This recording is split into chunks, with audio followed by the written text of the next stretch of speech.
This is the X&C Podcast, your Xbox newscast, featuring Colteastwood and Mag, hosting industry interviews and gaming talk live on YouTube every Monday night at 5 p.m. on the West Coast, 8 p.m. on the East Coast. For all of you listening around the world, X&C Podcast is available on demand on Spotify, Google, and Apple Podcasts. Welcome to the show. Join the chat, hit the like button, and let's get into this week's topics with the Xbox newscast. Rock lobster. Welcome to the XC Podcast. Meg and I were like deep in a really super personal comment or conversation. Well, we were. Thank you for being here. He was pouring his heart to me, and I'm like, we have 3 seconds. Let's continue this on the air. That's what I should have said. Hopefully the show is going well today. Hopefully everything. There was a little meter on the internet saying that it was in the red, but we'll do the best to give you a good show. I'm Colteastwood, and I'm the host of the XC Podcast, and we are on episode 133, and I'm here with middle-aged game guy. How you been, bro? Yes, sir. I am doing wonderful. Yes, busy week. Lot going on in the personal life and work. As Colt was listening to my nonsense just before we went on the air. / we're already on the air. Yeah. It's okay. He spilled the beans to me too about his personal life. But anyway, either way, we're not here for that. We're here for other things tonight. We're here to talk about games. We're here to talk about the gaming. Yeah, we're going to pocket it, and then we're going to drink away our pain just like every good man does. So what we're going to do is we're going to talk about video games tonight, and that's our escapism, isn't it, Colt? There we go. Yes. That blue number just said my mic was low. I just turned it up as far as I think I did. Let me look at the levels. Check. Matt, yeah, Mike, say something, Mag. I almost said, Mike, say something, Mag. I will. I'm the king of rock. There good. Is none high. Okay, all right, good. I was going for 1983 Run DMC. Sorry. Yeah. I don't know why. When I make videos, I've got a program that I use the audio to record, and sometimes that volume goes way down, and yeah, it did that on me. So we should be good. Looks like it's good now. Welcome, everybody. What a great week to talk about Xbox and gaming as they go full third party and put everything on PlayStation when they finally have games. It's going to be fantastic. Yes. Apparently, everybody's saying I'm too loud. I mean, I know naturally I'm loud, but I think I'm like naturally. Keep talking. I think I'm a little bit too extra loud. I'll just bring you down just a little bit, and then you should be good. Yeah. Mike in the chat already said Mag is always loud. No, I am, but like I think my mic was a little bit hot there. So yeah. There we go. Say it's all good. Mag's always loud. Yeah, I love it. Thank you guys. We appreciate it. I check 900 things, and there's always that one thing. But I used to be here like all freaking out. And now I'm just like, it's cool. It'll work. Cool, man. Just as long as we can see your face. Red Wolf goes, can you turn Mag up? Yeah, okay, what? So I could like burst everybody's speakers? Relax, it's fine. I'll speak normally. There we are. Wait, is he being serious? No, you know what, Red? Shout out to Red Wolf, good friend of mine. He's probably messed with you, but yes, I will bring Mag up just a little bit, and then I'm not touching these meters ever again. Let's talk about. Welcome everybody. Hit the like button if you're here. For some reason, the like button doesn't refresh for me unless I change refresh the page. But thank you for being here and supporting the podcast. We've got a lot to talk about. I'll give it before I start with Mag. I want to talk about what he's playing. I'm just going to kind of give you a rundown of what we're going to talk about tonight, so you know what you're in for. If you're slicing carrots and peeling potatoes, for dinner tonight, you know what we're going to talk about tonight for gaming. It's going to be great. We're going to talk about the Developer Direct. We're going to get into Palworld a little bit and talk about that. We're going to talk about what the Developer Direct did, how it impacted us as fans, and even surprisingly the game media. That's a pretty cool angle on that. And then we're going to talk about the change of Xbox. Some things that are going to happen in the near future. Even PlayStation's making some major changes. And then we've got a tease of new hardware, new accessories, new exciting stuff to look for that could probably happen really early, not just by the end of the year. So we'll get into that as well, and other assorted leaks and news and rumors and stuff. So thank you, everybody. Mag, I've talked enough. Sir. How you been? No. What have you been playing this week? Matthew, what do you mean no more rumors? They're not rumors. They're facts. Yeah, you'll find out soon enough. Yeah, you'll find out soon enough. And the funny thing is, I actually heard a quote not that long ago that says the difference between conspiracy and fact is about 6 months. So you'll find out in due time. But either way, with your perfect track record, absolutely. Well, so far. But the funny thing is, I stopped doing it because I listened to Mr. Matty Plays did a video, during the week, and he spoke to me directly. It's really funny. I'm watching the video, and he was talking about it. He obviously brought me up in the video, and he said, middle-aged game guy, Mag, and this, that, blah, blah, blah, blah. And he went through the whole spiel about all the drama and the whatever else. And I swear, he spoke to me directly, and he says, I was doing that too for a little while, and then I stopped because it just isn't worth the drama. And as soon as he said that, it was like he was like literally speaking right through the screen, right to me directly. And so I did message him back, and I said, I'm not going to speak about this anymore. And you know what the thing is? It's just not worth it because people are too psychotic. They're too fanatic, one way or the other. Like, either pro or against, and they're just crazy. And it's not worth the name calling, the suicide threats, all the other bullshit, bull crap that people are doing. It's not worth it. And I have stuff. I have information that will that will cover us for the next 5 years, but it's not worth it. So I'm not going to talk about it. It's not worth it. So we'll talk about it after it's revealed, and then we can our views on it. You know what I'm saying? Yeah, and then take it from there. We've got a couple predictions, and then there's really good logical guesses and stuff like that. And then there's stuff you hear, but it's really about how Mag and I are going to be talking about it on the show. Absolutely. To kind of protect you, the fans, who don't want to get surprises spoiled for you, and then that's the big one. As a service to the devs who want their big moment. There's right. Sometimes you want to peel open the wrapping paper just a little bit just to get kind of an idea.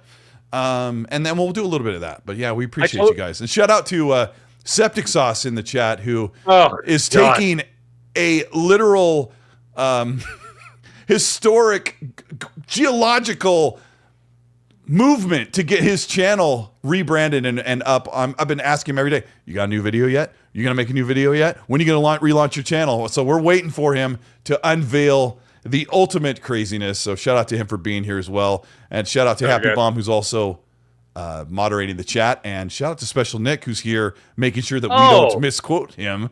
I'm trying to get him on the show, but the guy, I told him, he's like, I got to work. I'm like, quit your job. Like, how hard is it, Mag? Like, dude, tell them you don't want to work there anymore, and then be on the show with us. Dude, you live in Melbourne. Like, not everybody has to box kangaroos for a living. Like, I mean, I'm sure somebody else could do it. So, you know what I mean? Yeah, it's ridiculous. It's ridiculous. And they're animals, too. They have feelings. You don't have to be punching them. That's so insensitive for Australians for you to make the kangaroo joke. And hunting wallabies.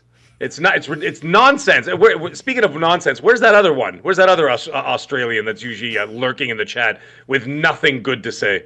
Nick says, I'm literally working right now, which means he's putting something like he's trying to type on his computer, and he's accidentally writing stuff about Xbox in a financial document or something. I'm gonna. Where's Risket? Because is Risket there? Risket. I don't know where he is. If we see him, let me know. I got to put this up on screen. Mag. Yes. I like you a lot, but I have to make you suffer. Sure. Because we got to talk about the game of the century. Oh, Christ. Yeah, okay. Yeah, all right. Go for it. Go for it. Gaz says, I'm downloading Palworld right now because I love the game that everyone's making fun of but playing. I just wanted to briefly say, I've got about 20 minutes of footage here that we'll play while we're talking. I cannot stand games like this. You and I have been clipped on the show making fun of kiddie games, making fun of Banjo-Kazooie. Animal Crossing. Animal Crossing, right? And I mean, I've said on the show that I think Animal Crossing is amazing. I just don't play it at all. But this game was blowing up.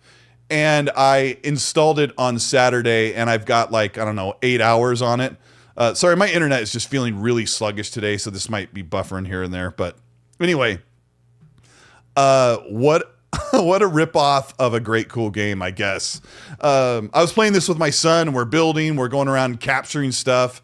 It's just super derpy. But the funniest thing of this Palworld, Mag, is that it has, even though it is half the price of Spider-Man 2, in half the time, in 5 days' time, it hit the mark that Spider-Man 2 did in 11 days. So even though it's half the price, it is basically selling as well as Spider-Man 2 from a super small studio that's basically only made Craftopia. And it's like a big hit sensation on Xbox Game Pass and Steam. And I would recommend it if you feel like playing a derpy game that's super addictive. Yeah. That's it's janky fun, to Sailor Mercury. So we're gonna look at a little bit of footage here, but there's a couple of topics to talk about Palworld. What was the reception you saw this weekend, Mag? Because you said I won't touch it with a 10-foot pole. No, God, no. Myself and Randall Thor have integrity. Obviously, I'm just kidding. Relax, everybody. Listen, I'm not here to take away anybody else's enjoyment. I did put up on Twitter. I'm like, listen, I'd rather hammer myself in the privates repeatedly than play this game. I'm not into building. All right, I'm not into survival. I'm not into crafting games. It's not that I don't know how to do it or I don't understand like the fun that's involved in that, because people play Minecraft and all this. My son can play Minecraft for hours and hours and hours. I just am not interested in it. And that's fine. Like, everybody is entitled to their own opinion. I am not interested in this game whatsoever. And the funny thing is, I've tried. I watched videos, I watched gameplay, I watched reviews, I watched all this kind of stuff. And apart from like some people saying, oh, it's janky, it's a little bit this, and the Xbox version isn't as good as the Steam version, and blah, blah, blah, blah. Apart from that, the mechanics of the game, I'm just not interested in. I'm not a bro shooter. Okay, so it's not like I just sit around and play like, FIFA and Call of Duty, although ironically I've been playing Call of Duty steady for a week now. But that's just because you know how Call of Duty gets, man. It's like crack cocaine. It gets in your system. You can't stop playing it. Like, the addictiveness of that game is ridiculous. And but anyways, besides that, I just find it's just not for me. Now, the thing is, it's quite remarkable that it blew up the way it did. You got to admit that much. And the thing is that it went basically...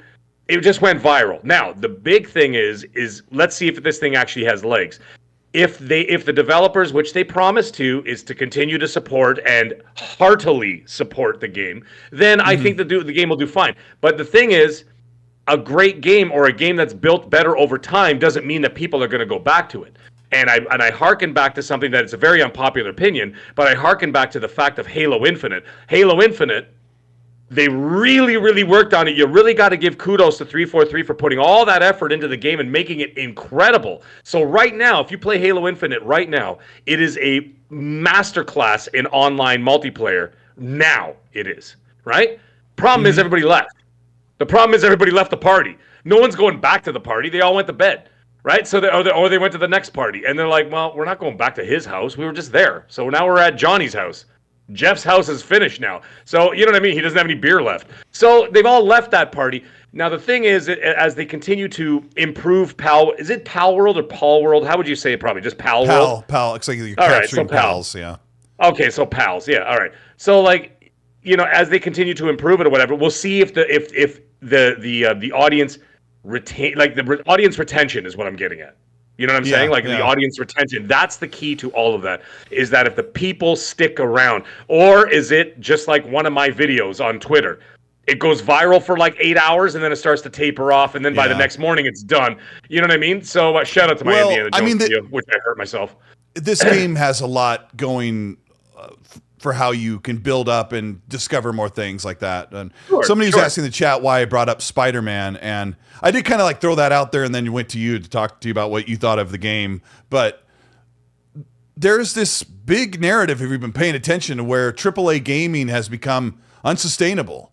And when you've got $300 million games from licensed IPs that are selling the same or less than this game, like Palworld that you're looking at now, it really speaks to where developers should be shifting their focus away from hyper-realistic graphics and licensed IPs and just making a great, fun, engaging game that has exploded across the internet over the weekend. One of the controversies that came from Palworld was that it is a ripoff of Pokemon, Zelda Breath of the Wild, and Ark Survival Evolved. And I mean, it really does rip off those things. Yeah, but Cold Battlefield is like Call of Duty, isn't it? You know what I mean? Like, yes, like I agree with that. Yes. Forza is the same as Need for Speed, is the same as Gran Turismo. Like, I mean, come on. It's a genre. Yeah. It's not ripping off. Sorry, go ahead. I mean, there is a lot of like blatant Pokemon type ripoffs where you change the name, but then Paladins and Overwatch exist at the same time, and Paladins ripped off Overwatch. Like, this is always going to happen in comparisons. One of the other controversies is that there are mass of death threats going to this studio Pocket Pair that That's stupid. That's Yeah, so that stupid. apparently like an ex dev or former dev at PlayStation that claims to be was completely contexted on Twitter today for claiming that Xbox fans were the ones sending death threats. Apparently, it is Pokemon fans, according to the devs, which is pretty ridiculous. But the game's fun. The game's derpy. It's janky. It's got a neat sense of discovery. It runs kind of horrible on the consoles. Like it runs at 60 and then it sits at 30. Then it comes back to 60. It's stable in that way. But I mean, it's in game preview. It's 2 patches behind the version on Steam because of certification on Xbox. So yeah, that's basically Palworld in a nutshell. Yeah, my internet is super slow right now, and I would have to reset the entire internet system in my house. It's not that. It's the storms and stuff that's been going on down there. It's been wreaking havoc on American internet. So What? it's not just Really? it's not just you. Yeah, because I know some monster YouTubers with like literally millions of subs all having problems, and these guys got top of the line equipment. Same thing, man. It's just it's an infrastructure thing that's just it's buckling right now. That freeze flash that happened down there as well. It also caused some issues, but it'll iron itself out over time. Yeah, I've seen it buffer like twice while we're going. But yeah, thanks for hanging with us. If you lose it, just refresh the page or refresh your YouTube app or whatever, and we'll still be here. Haptics also goes, Colt, why do you always make female characters? Actually, so do I. I do the exact same thing. My Call of Duty characters are always female. When I play RPGs, I always play as a woman as well. I don't know. I think it just harkens back to, like, for me, it harkens back to when I played like games like the original Tomb Raider and stuff like that, Resident Evil. I've always liked the idea of it. I don't know why. I just prefer it. I basically make 2 characters when I play games where you can create a character. I usually make a version of me as close as I can get it, or I just make the brunette female, and I don't know. I just like to do something different once in a while.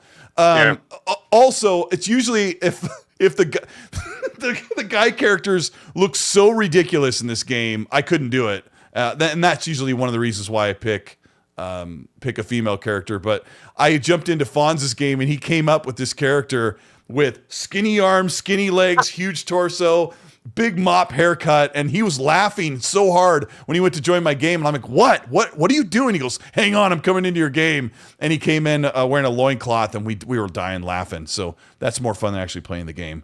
Can I just say something here? The comment of the night so far, we've been on the air for 25 minutes, and Don't Call Me Scooter as hands down the best comment of the night. He says, what's derpier, Palworld or Colt's ISP? In regards to look at his face. He's not happy, folks. He is not happy. He is very upset. There it is. He's upset.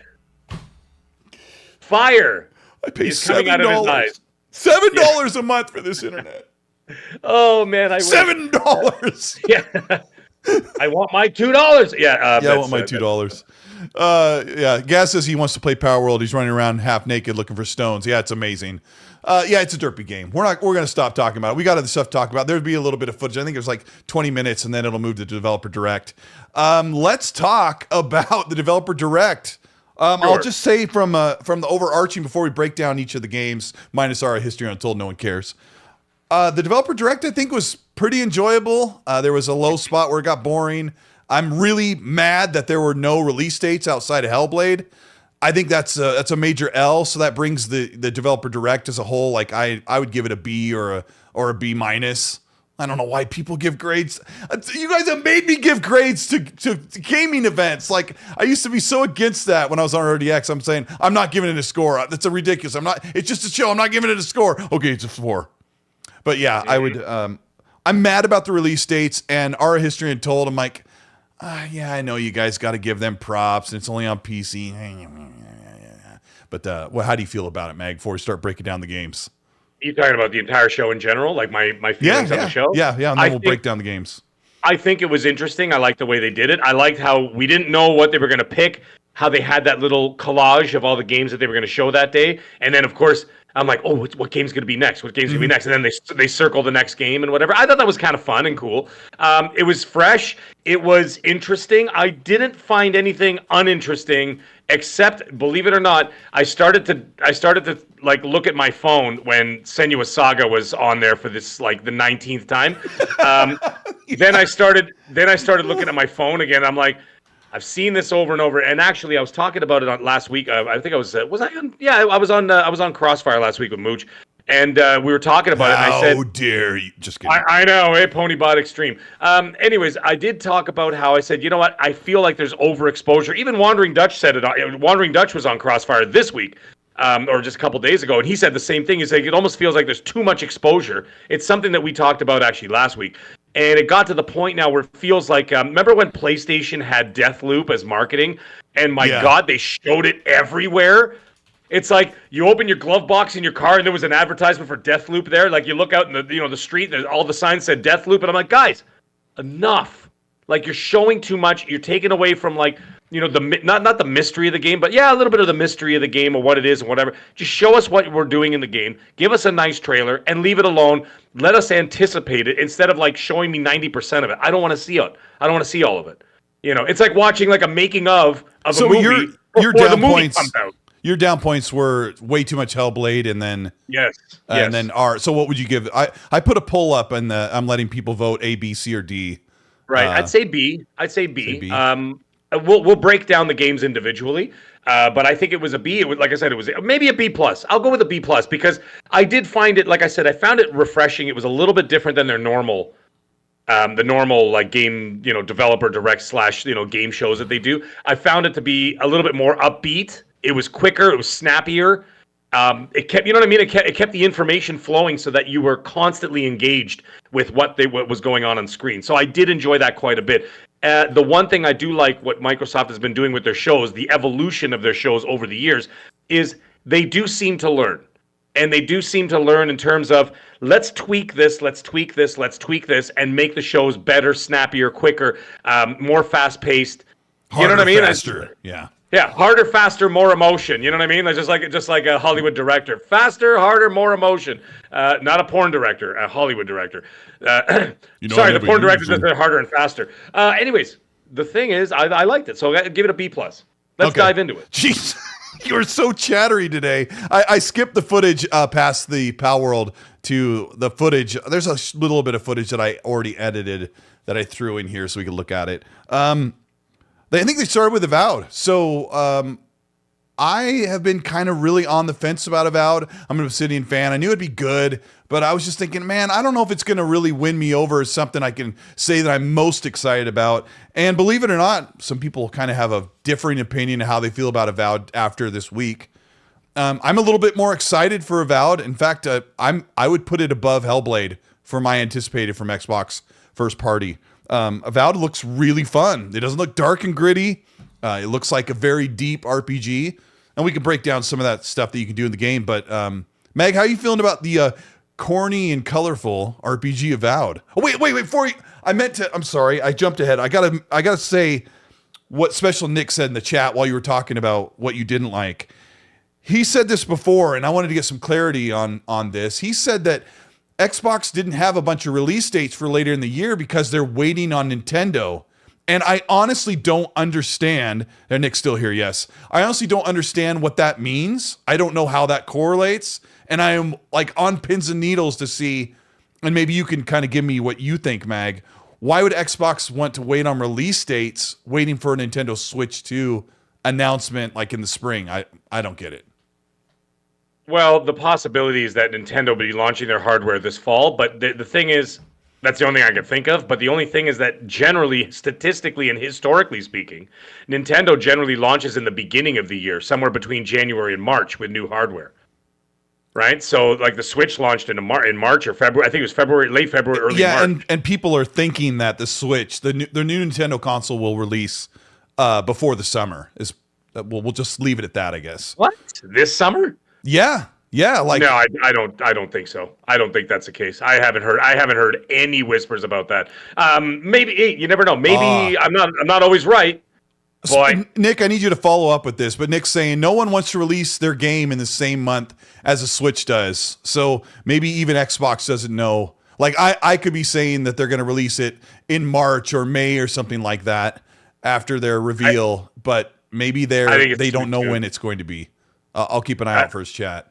Again, if I go back and look at history, they usually give about 6 to 8 months of notice before they go on sale, from the reveal to the launch. So I believe the last 2 consoles they did is that it was October of the year before they would show a reveal trailer, and by March of the following year, so like 6 months later, 7 months later, the product would release, the hardware would release. So I would think that it's not going to be any different. They've had multiple minus the Wii U, they've had multiple generations of success of this formula. Why change it? And you know what I mean? Like, I don't see why they would do that. Now, I think that it's wise that Xbox or Microsoft specifically, well, Sony too. Microsoft and Sony are watching eagerly to see what Nintendo's up to, because they've been kind of quiet with what's going on there, right? So I think that they're preparing for that. It's a wise thing to do, to sit back and see what the competition's doing. The other thing is, don't forget, there's the outlier. The outlier is, in the early parts of 2025, we could, I'm not saying for sure, we could get some more Grand Theft Auto 6 in there, and we don't even know when that's coming out. So they just said 2025. We all assume that Grand Theft Auto is like at the very end of 2025. Could be, but you don't know, and because you don't know, it's best to kind of just let it play out. Yeah. They've got the roadmap for this year, don't they? Xbox? Oh, yeah. I mean, they're all laid out except for the first half of the year. They've got everything crammed from May until November, December. Sure. Special Nick saying he's not saying that they're waiting for Nintendo Switch, but he's not the only one that speculates or predicts that that's what's happening. My take on that is, I know that when Nintendo releases their console, it's going to be a big deal. It'll be impossible to buy. It'll be the big news circuit. But how does that stop PC and Game Pass and Xbox customers playing a brand new game that releases the same month as a Nintendo's console releases? Maybe the news cycle really kills your marketing buzz, and maybe they want to completely avoid that entire month, I guess. I would avoid Nintendo at all costs, because one thing, Nintendo decimates everything in their path when it comes to, look at their first party games. Does anybody sell first party games like Nintendo does? Nobody does. No. Nobody. Sony doesn't even come close. They've sold 70 billion copies of Mario Kart 8 just like this week. This week alone. Yeah. And it's still $70. And it's still $70. Yeah, they don't go down in price, and they sell like hotcakes. I would avoid them at all costs too. Yeah. You know, so maybe they're just waiting to see how the rest of the year plays out. And let's say, what is it now? It's approaching now the third week. Well, it's the third week of January, right? So I think that they could launch the console within 14 months. Okay. Is my guess. That's my guess. I'd say within 14 months. That's an educated guess, or uneducated, depending on how much you like. I just keep hearing people think or predicting, or they figure that the console for Nintendo comes out the first half of the year. Like, there's supposed to be Q1 was an earlier report. It came from like the court documents. We're gonna actually bleeds into something we're gonna talk about later in the show about how PlayStation and Xbox make so much revenue, but PlayStation probably, according to some research I was doing today, that Nintendo probably beats them all in profit alone. We'll talk about that later as well. I'm going to get a couple super chat questions here. And welcome DD Raptor to the early access. Thank you for becoming a channel member. Appreciate you with the natural gas plus star icon there. Love that. I don't know why, but I love it. Spartan661, thank you for the $5 super. He says, there's nothing wrong in making sizzle reels, but what is demented is photoshopping the PlayStation logo on Xbox exclusives from the fanboys. Spartan's referring to the variant splash screens for Indiana Jones and Avowed had it like a crappy PS5 logo slapped on there. It's like, I love it. It's so funny. I don't keep doing it because it's so funny. I love the chaos of it. It's really funny. Joey D from Australia. How are you, mate? We're going to replace those other Australian scumbags that we don't like. We're going to replace them with you as our favorite new Australian fan. So yes, risk it. You may go anytime you like, but hit the button on the way out. Thank you very much.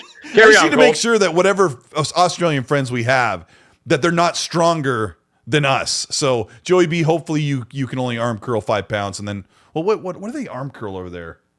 Grams, kilograms. Speaking of what? Sorry, what were you saying? I don't know. I don't know what metric system, imperial system. I don't know what that is. By the way, Risket, scumbag for the biscuit, of course, has to drop a super chat. Go ahead and read it now. It's fresh. Oh, well.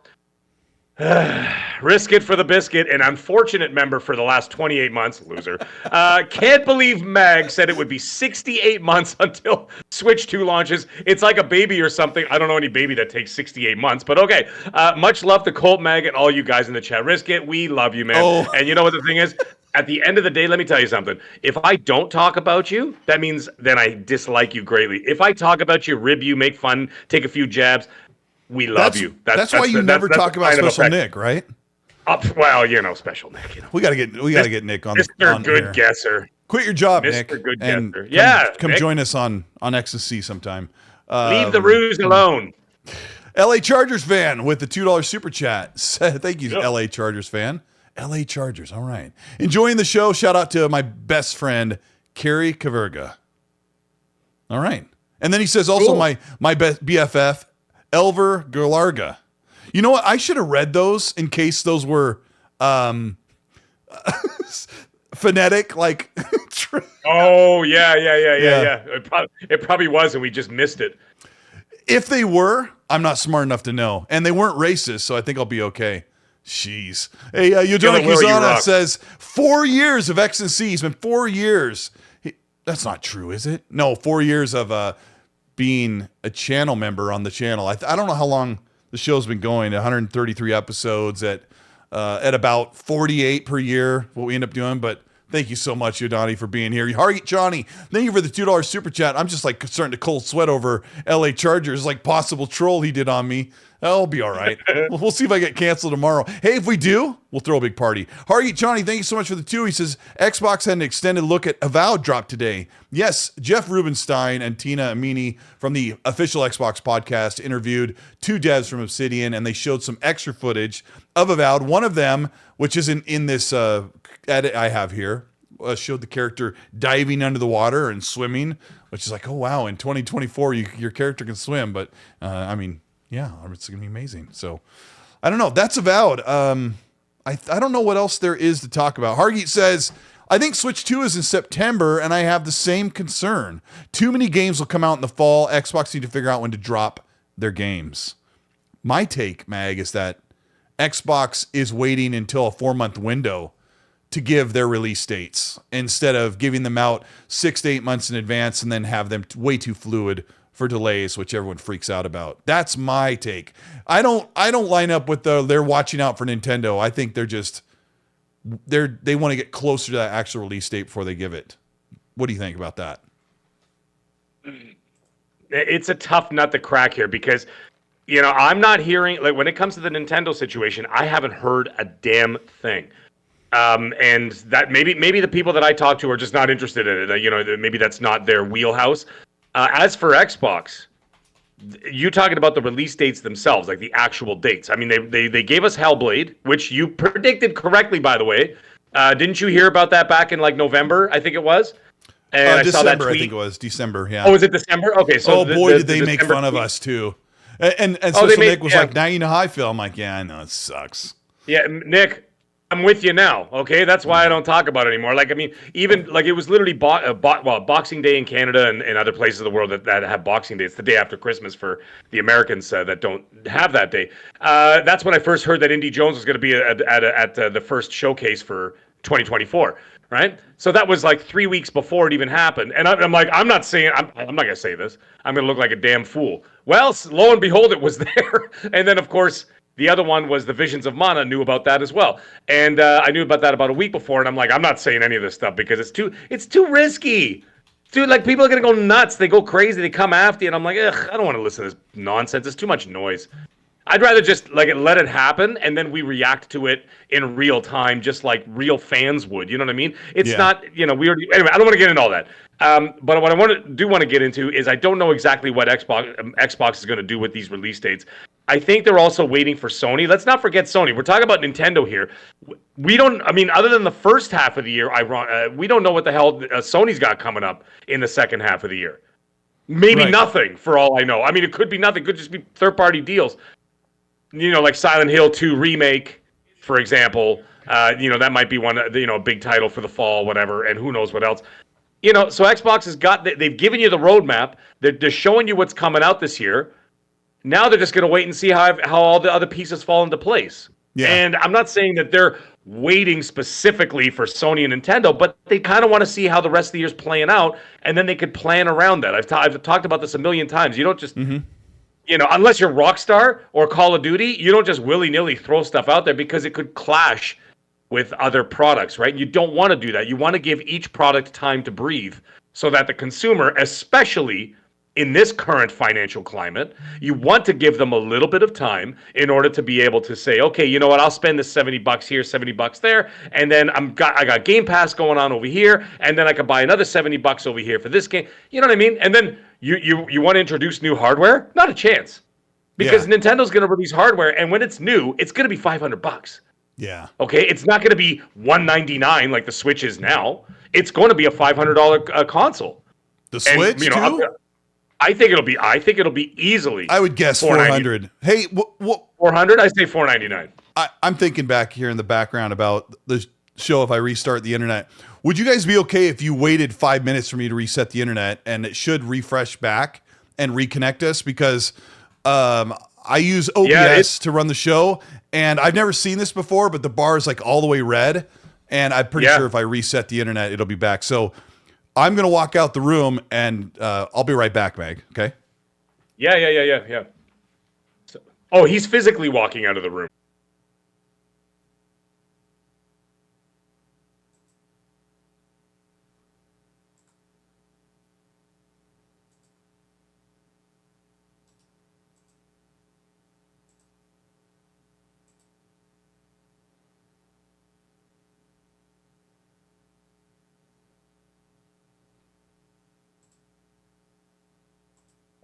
By myself right now. You know what I should do? I should do oh no, it's Alex stream. I'm just gonna take my shirt off and then just sit here and answer questions. Oh, let me see. Oh, you're back. On. Yeah, that's much better. I was talking the whole time. Let me see if it actually comes. If the stream comes back, it looks like it will be. And we'll still be here. Let me give it a second for this to catch up on our end here. Yeah, 500 people got booted. And you know what? We were hitting an average of only about 325 because it would go up to like 700 and then 500 would just get... What? I can't hear you. No, I just stopped speaking. Oh, are we back? I mean, let me see. I'll hit refresh on this thing again. Yeah, we're here. Okay, thank you. I'm so sorry about that. Talking to myself. Oh, I was talking to myself. It didn't fix it. It's still kind of low. That maybe it's YouTube. It's not my internet then. No, it's YouTube, and I'll tell you why. I was just telling the chat, whoever could actually hear me, is the screen. You know how I always have the second screen with YouTube playing so I can see the live chat. The live chat is scrolling and it's live. The picture has been frozen for the last 14 minutes 50 minutes and 59 seconds. It's been frozen. Yeah, thank you everybody for coming back. Those of you who did, we really appreciate it. Yeah, I did a full reset. So yeah, it's either I don't know, YouTube or whatever. Whatever. It's YouTube. What were we were talking about? Oh, we were on that super chat where we were talking about Nintendo. I don't want to talk about Nintendo any longer. I'm done talking about them. I don't care. You think it'll be a $500 console? I think it'll be $400. Who cares? It'll be one of those. Maybe it'll be $450, and then we can get along. I clarified to anybody who could still hear me. I was thinking Canadian. That's right. I forgot. So I was thinking $399 American, which would translate to about $499 Canadian, which would be about $575 plus tax. Now, some people are saying, "Oh, that's a bit high." Not really, not up here, because I was just saying less than a year ago, I got a Switch OLED for the kids because they wanted one, and they got rid of their Switch Lights. So we got the Switch OLED. It was still $500. How long has this console been out? Yeah. So, mind you, it's the OLED version, but still, it was still $500. So it's not out of the realm of possibility that a new console will be $500. Anyways, enough of Nintendo. Let's go back to what we're talking about. Also, yeah, someone said I'm getting a commercial every 5 minutes. So, yeah, if it's trying to shove a commercial in front of you every time the stream reconnects, that's really crappy. I can't fix that. It's YouTube settings. Let me finish this. Hargy brings up Nintendo one more time and said, since Xbox gamers are second class, I guess it means Nintendo gamers are first class, and PlayStation gamers have no class. Hargeet! Eric Goff, thank you for the $5. Very nice. Oh. Yeah, he's not very nice, but we like him. Eric Goff, thank you for the $5. Right. Yeah. He says the new Indiana Jones game is supposed to be for a modern audience, so I wouldn't get hype. Laughing, crying emoji. I think he might be. Trolling us here. No, there's a little something. There's a little something footage. there. I'm gonna go to that footage. We're gonna get to something. Scroll to it here. Where is it? It's about right here. Get to right at the beginning. There, I just do that on the fly. There we go.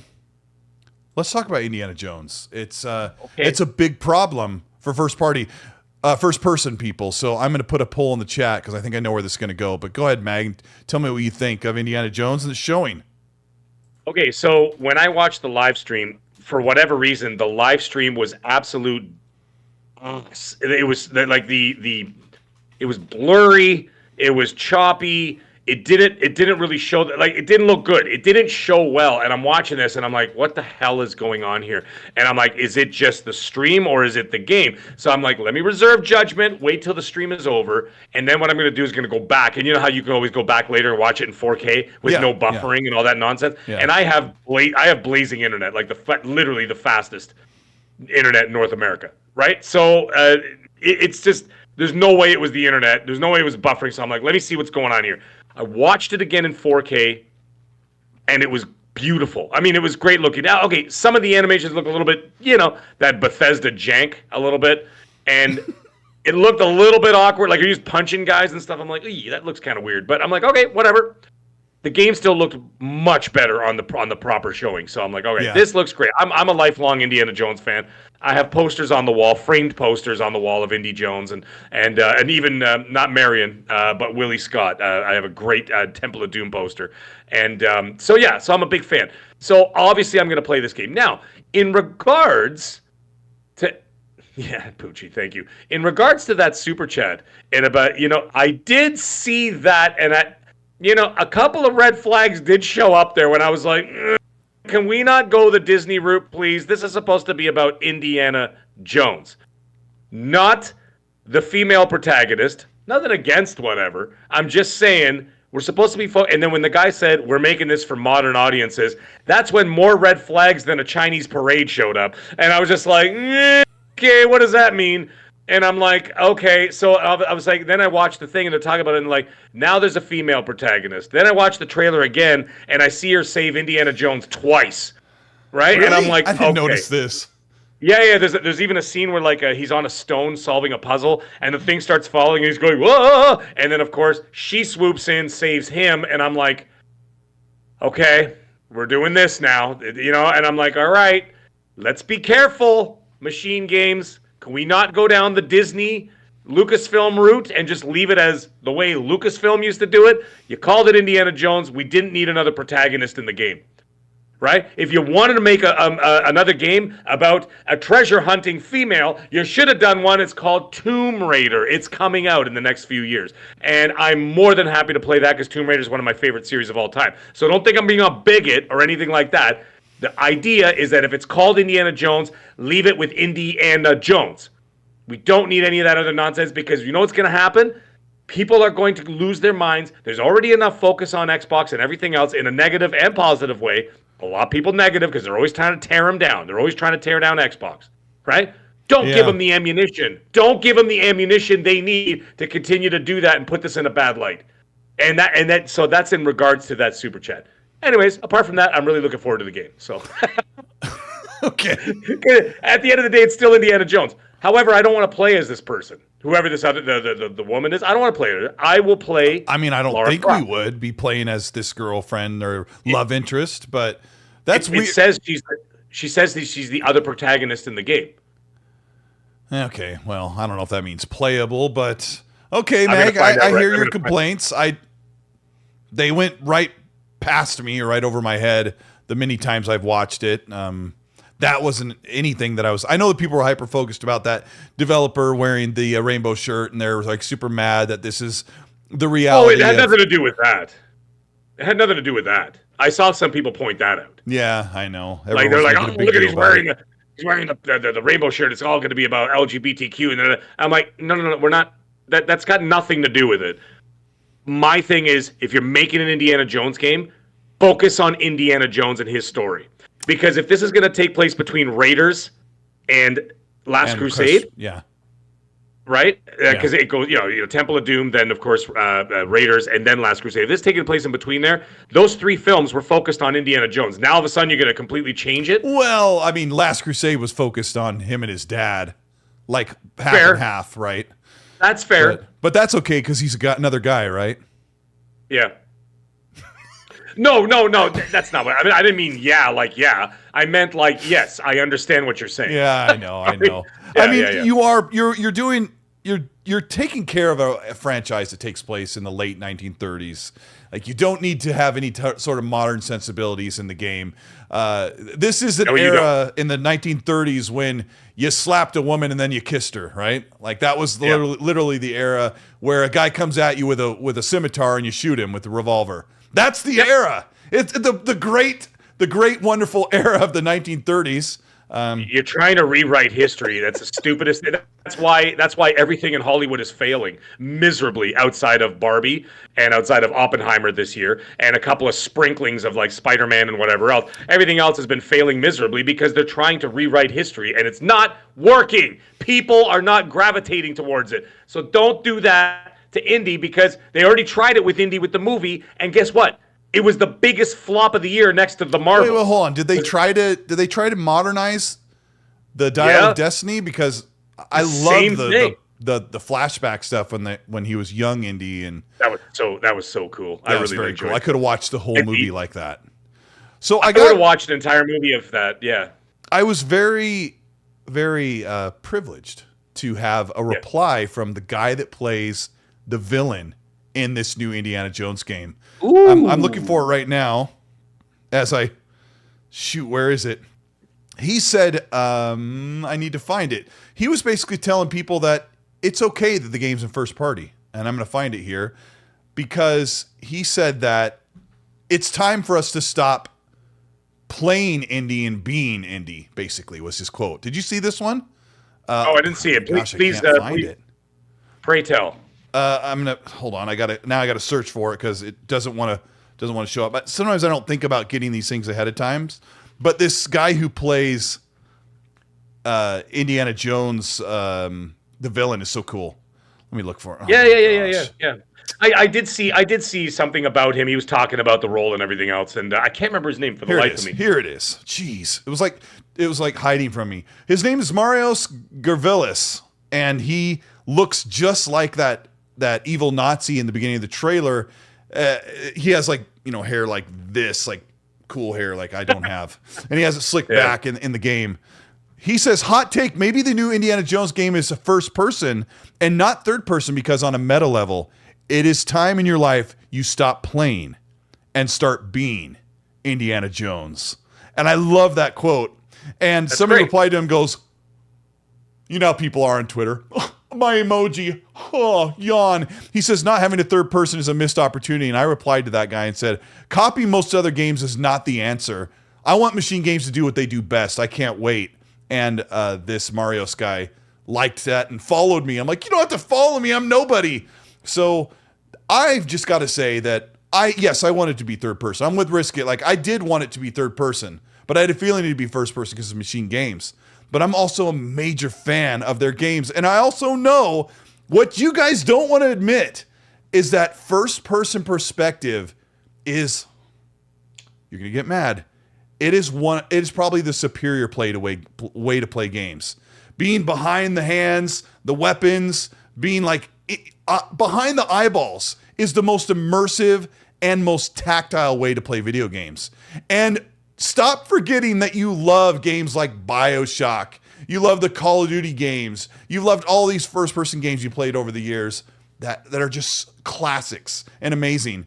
And the great point is that if Indiana Jones was third person, it would be eviscerated by the fan base that says it's not as good as Tomb Raider, it's not as good as Uncharted. And I've got a quote here from Alex Battaglia from Digital Foundry. I love this guy.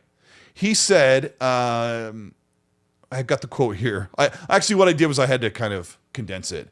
He said the PS3 and PS4 generation created lucid expectations of watching scenes and animations play out instead of playing games. Negative reaction to Indiana Jones is primarily emphasized on players watching their characters instead of being their characters. And that same day, the villain in Indiana Jones said the same thing. It's time for us to be Indiana Jones. And I'm going to show you guys. It looks cool in third person, like seeing your character in third person, seeing those shots where you see the back of Indy, like his whole body. It always looks so cool. But when you play the game, you're going to be like, oh yeah, this feels so awesome. I feel like I'm actually in the shoes and in the jacket of Indiana Jones.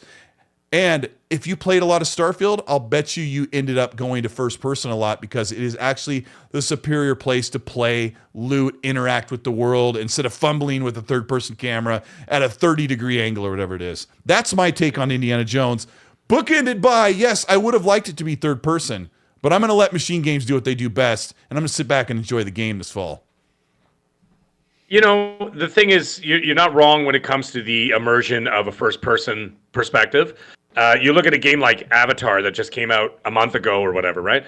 A month and a half ago. And that's a first-person game in Avatar. Yeah, okay, you can see your blue little arms or whatever, but at the end of the day, it's still a first-person game, and it actually adds to the immersion of being on Pandora. So for me, I actually enjoy that quite... Yeah, like looking up, looking around. It's cool. When you're trying to like make your way from the ground to the top of a mountain, and you're looking at the traversal, you're like, all right, how am I going to get up there? And you look up there and you look around, and you truly feel like it's you that's looking around and doing it. Resident Evil 7, one of my possibly one of the best Resident Evil ever made of the series, was first person. I know a lot of people were upset about it and everything else, and it went against the grain. But I got to tell you, Resident Evil 7, the immersion in that and the horror and the fear in that game actually was scary. Where the other ones, they were mildly scary. That's what I was going to ask you. Is it scarier in first person for Village and 7 for you? Absolutely. And because you feel like you're the one looking around the corner. You're the one opening that closet door. You're the one going up the stairs and turning the corner, and then someone's standing there. And it was so much more frightening. And of course, again, the word immersive. So I think that this will be just fine. Now they just have to nail the gameplay down. That's number one. Once they nail that down, and it's smooth. It's you know what I mean. And the frames are great. There's got to be a performance mode when you go in first person. No, I mean Machine Games. They're 60 frames. They're rock solid. Yeah. That's what they do. Yeah. Yeah, exactly. So they got to have the 60 frames in there if you're going to go first person. So then I don't think there's a problem.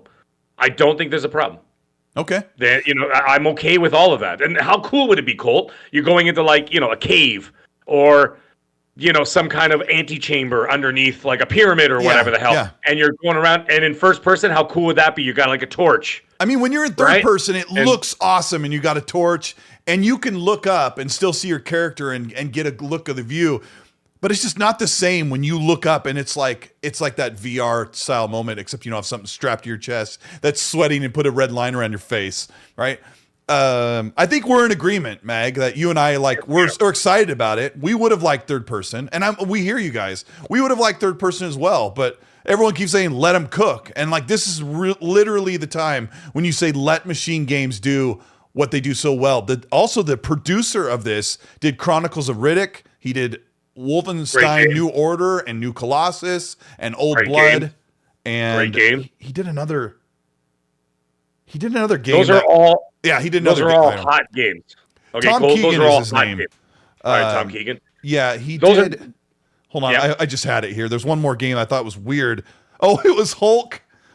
You guys would know this. The Incredible Hulk Ultimate Destruction game, which is like an 8 out of 10 on the review score. And I think that's a game I didn't play. I think it's the one where he just runs and jumps up buildings and bashes everything. It's kind of like Prototype. Copied that. Right. Anyway, so we have a good team here working on this, so it should be pretty good. that's good pedigree of titles, right? They have great pedigree of titles. Like every one that you rhymed off, I loved every single one of those games. Right? The only one I didn't like was the one with the girls, the Wolfenstein with the daughter. Nobody liked that. Gosh, I played that with Red Wolf. We just finished the final boss like a couple weeks ago on that.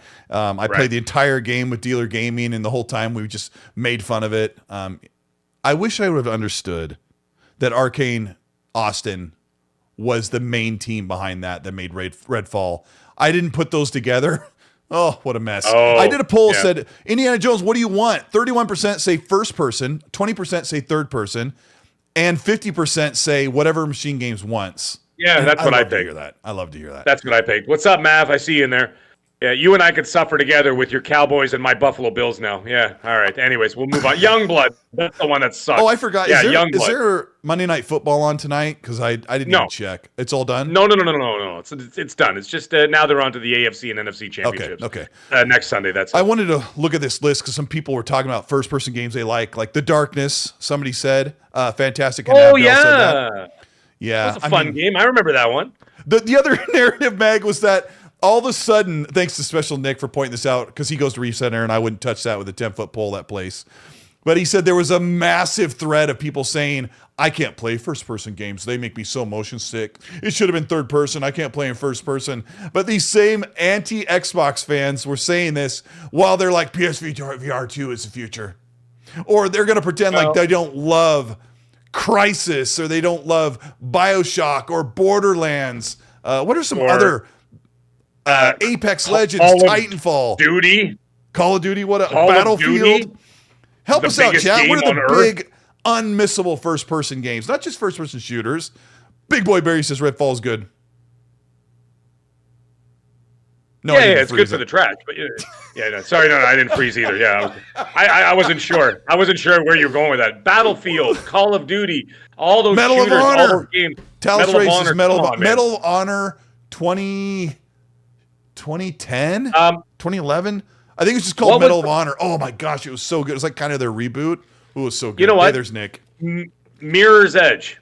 Another first-person action adventure. Well, not adventure, but like an action parkour game. Fantastic in first person. Man, that big game was balls out awesome. I love that game. Remember that one, the Mirror's Edge with the girl, the EA game. Yeah. I didn't play very much of it, but dude, I loved it. I love both. I played both of them to completion. I thought they were great. So great games. So it is what it is. At the end of the day, like everybody's saying, let them cook. It's January. I don't think we're going to see this game until at least October. I think it's going to come out before Call of Duty, and so because I think Call of Duty, I think Call of Duty is going to be like first week of November, maybe closer to Remembrance Day or Veterans Day for you guys in the U.S. So around November 11th or so. So I think it's going to come out there. I could see Indy dropping in October, and if I were to guess, it might go up against Silent Hill remake, Silent Hill 2 remake, because I guarantee that Sony's going to drop Silent Hill 2 remake in the middle of October in time for Halloween. You know what I mean? Like that because that vibe is there. So I could see that happening, and I could see Xbox dropping Indie as like their answer to Silent Hill 2. And I think it's a great time of year to do that because it gives Call of Duty another 3 weeks to breathe before it comes out. Because when Gulf War drops, it's going to be. I think it's going to be a great game. I have a feeling that Gulf War is going to be a great game. I think it's going to be a special game this year. So, that's my feeling on that. So I think that's a good lineup, and I think that's a good. I still like the last one, but I mean, I'm playing it now. But, it's possible that Xbox has 8 first-party games this year, maybe even 10. There's a couple that are kind of iffy, but Aaron Greenberg is touting 6 right now, and we know that doesn't include Call of Duty Gulf War 3 or whatever you want to call it, Black Ops 3. And that doesn't include the possible Forza Horizon 6, which might be this year because they're on 3-year dev cycle unless they push it to another year. I don't know why they would, but that's dude, I think they should leave it alone. I think they should take more time with it, especially with take another year. The new engine. But it's quite possible Xbox has 8 first-party games. Like it's pretty possible that the Blizzard Odyssey survival game could make it. So, yeah. Sure. Anyway, we'll talk about that stuff as well. Let me grab a couple of these and then we'll move forward. Poochie with the $2. What's that? I'll say it to this guy in the chat. I hope I'm saying it right. Tubabo Kumi. Can't forget Dying Light. Dying Light, Dead Island. First person. Dying Light did make some people motion sick, but you had to have the little cursor on. God, I loved it. Loved it. Carry on. Sorry, go with the super chat. Lone Star says, "Where's Replaced last night?" I know. I heard last night is like who knows where, and Replace is probably coming this year, but I said that last year. Poochie with the $2 super says, "Come on, Mag, don't run from the limelight." When you were talking about leaks and stuff. Boner Jams with the 5 says, "Speaking of sexual icons, Mag, what's good, bud?" And Colt Thunderlumber. Always enjoy the show. Hope everyone has a great week. And after that super, everyone's going to have a real great week. Risk It for the Biscuit says, "If you press anything in that poll for Indiana Jones, but third person, you cap." Yeah. Risk It, cut it out. Come on. Risk It, I know. I do agree with you in a lot of ways, but they've remastered the Uncharted games already, and they have 4 Uncharted games, and they have 3 Tomb Raider games and a 4th one coming out. I would like something different. In fact, I would ask PlayStation to please try making a game in the first-person perspective. Just give it a shot. Seriously. Like, you left Resistance alone. You killed out Killzone. They will. Killzone's coming. Killzone is going to come back at some point. Poochie with the $2 super, thank you so much. He says, when you were giving that speech about the woke Indiana Jones, he says, "Hold up, let Mag cook."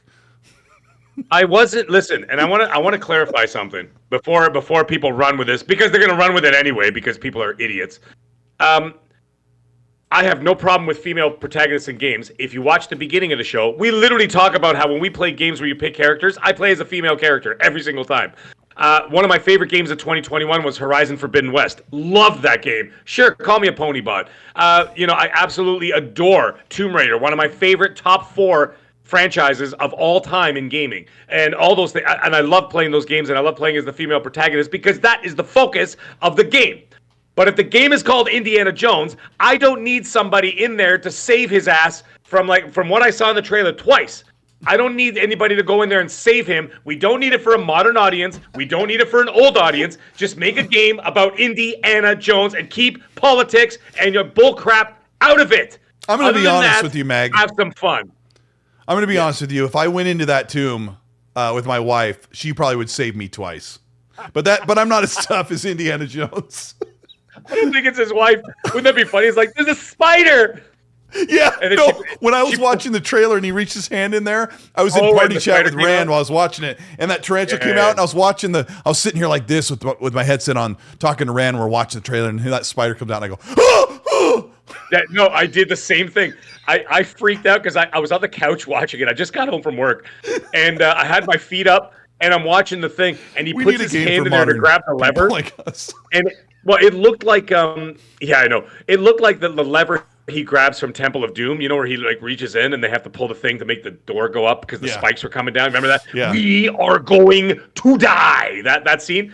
And Willie reaches in, and then you see the centipedes crawling up her arm. So I think that was a nod or a little bit of a tip of the cap. Absolutely. And so he reaches in, and then the spider came out. I jumped about half a foot off the couch. I was like, huh, because I didn't expect it. It just freaked me out. It was a great little moment in the trailer. I really enjoyed that. And I think this game is going to have loads of homages and calls to certain things that happened in Raiders and Tomb and probably The Last Crusade. They're going to borrow ideas and kind of reimagine them for us to be able to play. Because playing as the movies would be so predictable. So I think we will see things that are like, oh, that's a lot like in Raiders of the Lost Ark or whatever. If this takes off, if this game takes off the way that I would hope it does, is that they can go beyond Last Crusade. Because if you actually follow the timeline from Last Crusade to Kingdom of the Crystal Skull, you're talking about, I think it's about 15-year gap, give or take. Right, because I think it was the 50s, right? It was in the 50s when Kingdom of the Crystal Skull took place. It was during the time of the Roswell alien stuff. Yeah. So it was around 55, 56. I can't remember exactly. It shows at the beginning of the film. I think it's a video game. They can prequel. They can bounce back, but right, or they can move forward. But they have 15 years in there. There's a lot of stuff that Indy Yeah. could have been doing in those 15 years. And then you want to even go past that, from Kingdom of the Crystal Skull to 1969, which is where Dial of Destiny takes place. You're talking about another 14-year gap, right? That they could fill in with all kinds of adventures, right? So there's a lot of wiggle room between the canon of the films that they can actually, map out a bunch of stories. And of course, there's a treasure trove of comic books, short films, you know what I mean, animated films, other video games. Like anybody in the chat, if you guys remember Indiana Jones and the Infernal Machine, one of the best PC games I played in the 90s. And what an incredible story that was. And the fact that I remember playing Indiana Jones and the Infernal Machine thinking to myself, man, it would be awesome if they made that into a movie. I would have watched that because that was about Atlantis. And I'm like, let's go with this. That's awesome. I'm in. And so there's so many things that they could possibly do with this. There's also fan fiction. There's novels. There are books written. All different stories about Indiana Jones' adventures. In 5th grade, I had an Indiana Jones Choose Your Own Adventure book. It was so cool. It was so cool. And they have a treasure trove of material that they could mine from, to maybe not take exact, but they could take pieces and say, you know what, that's a great story beat. Let's work with this, with this story beat. This is a great MacGuffin. If anybody knows what a MacGuffin is, I said, this is a great MacGuffin. Let's work with that MacGuffin and build a story around it, like they did with this. The MacGuffin in this one is the Great Circle. Right, so the fact that they're using that one, well, then the other MacGuffins were the Crystal Skull, and then of course the Cup of Christ, and the Ark of the Covenant, and of course the Shankara stones, and as you can see, I know my indie knowledge, so way too much, yeah. You're right. So I love that stuff. So I think that if they can pick a MacGuffin from any one of those novels, comic books, anything like that, and build stories around it, they have an endless amount of possibilities of future games. But this game has to hit first. Yeah, so let's make sure that this game is high.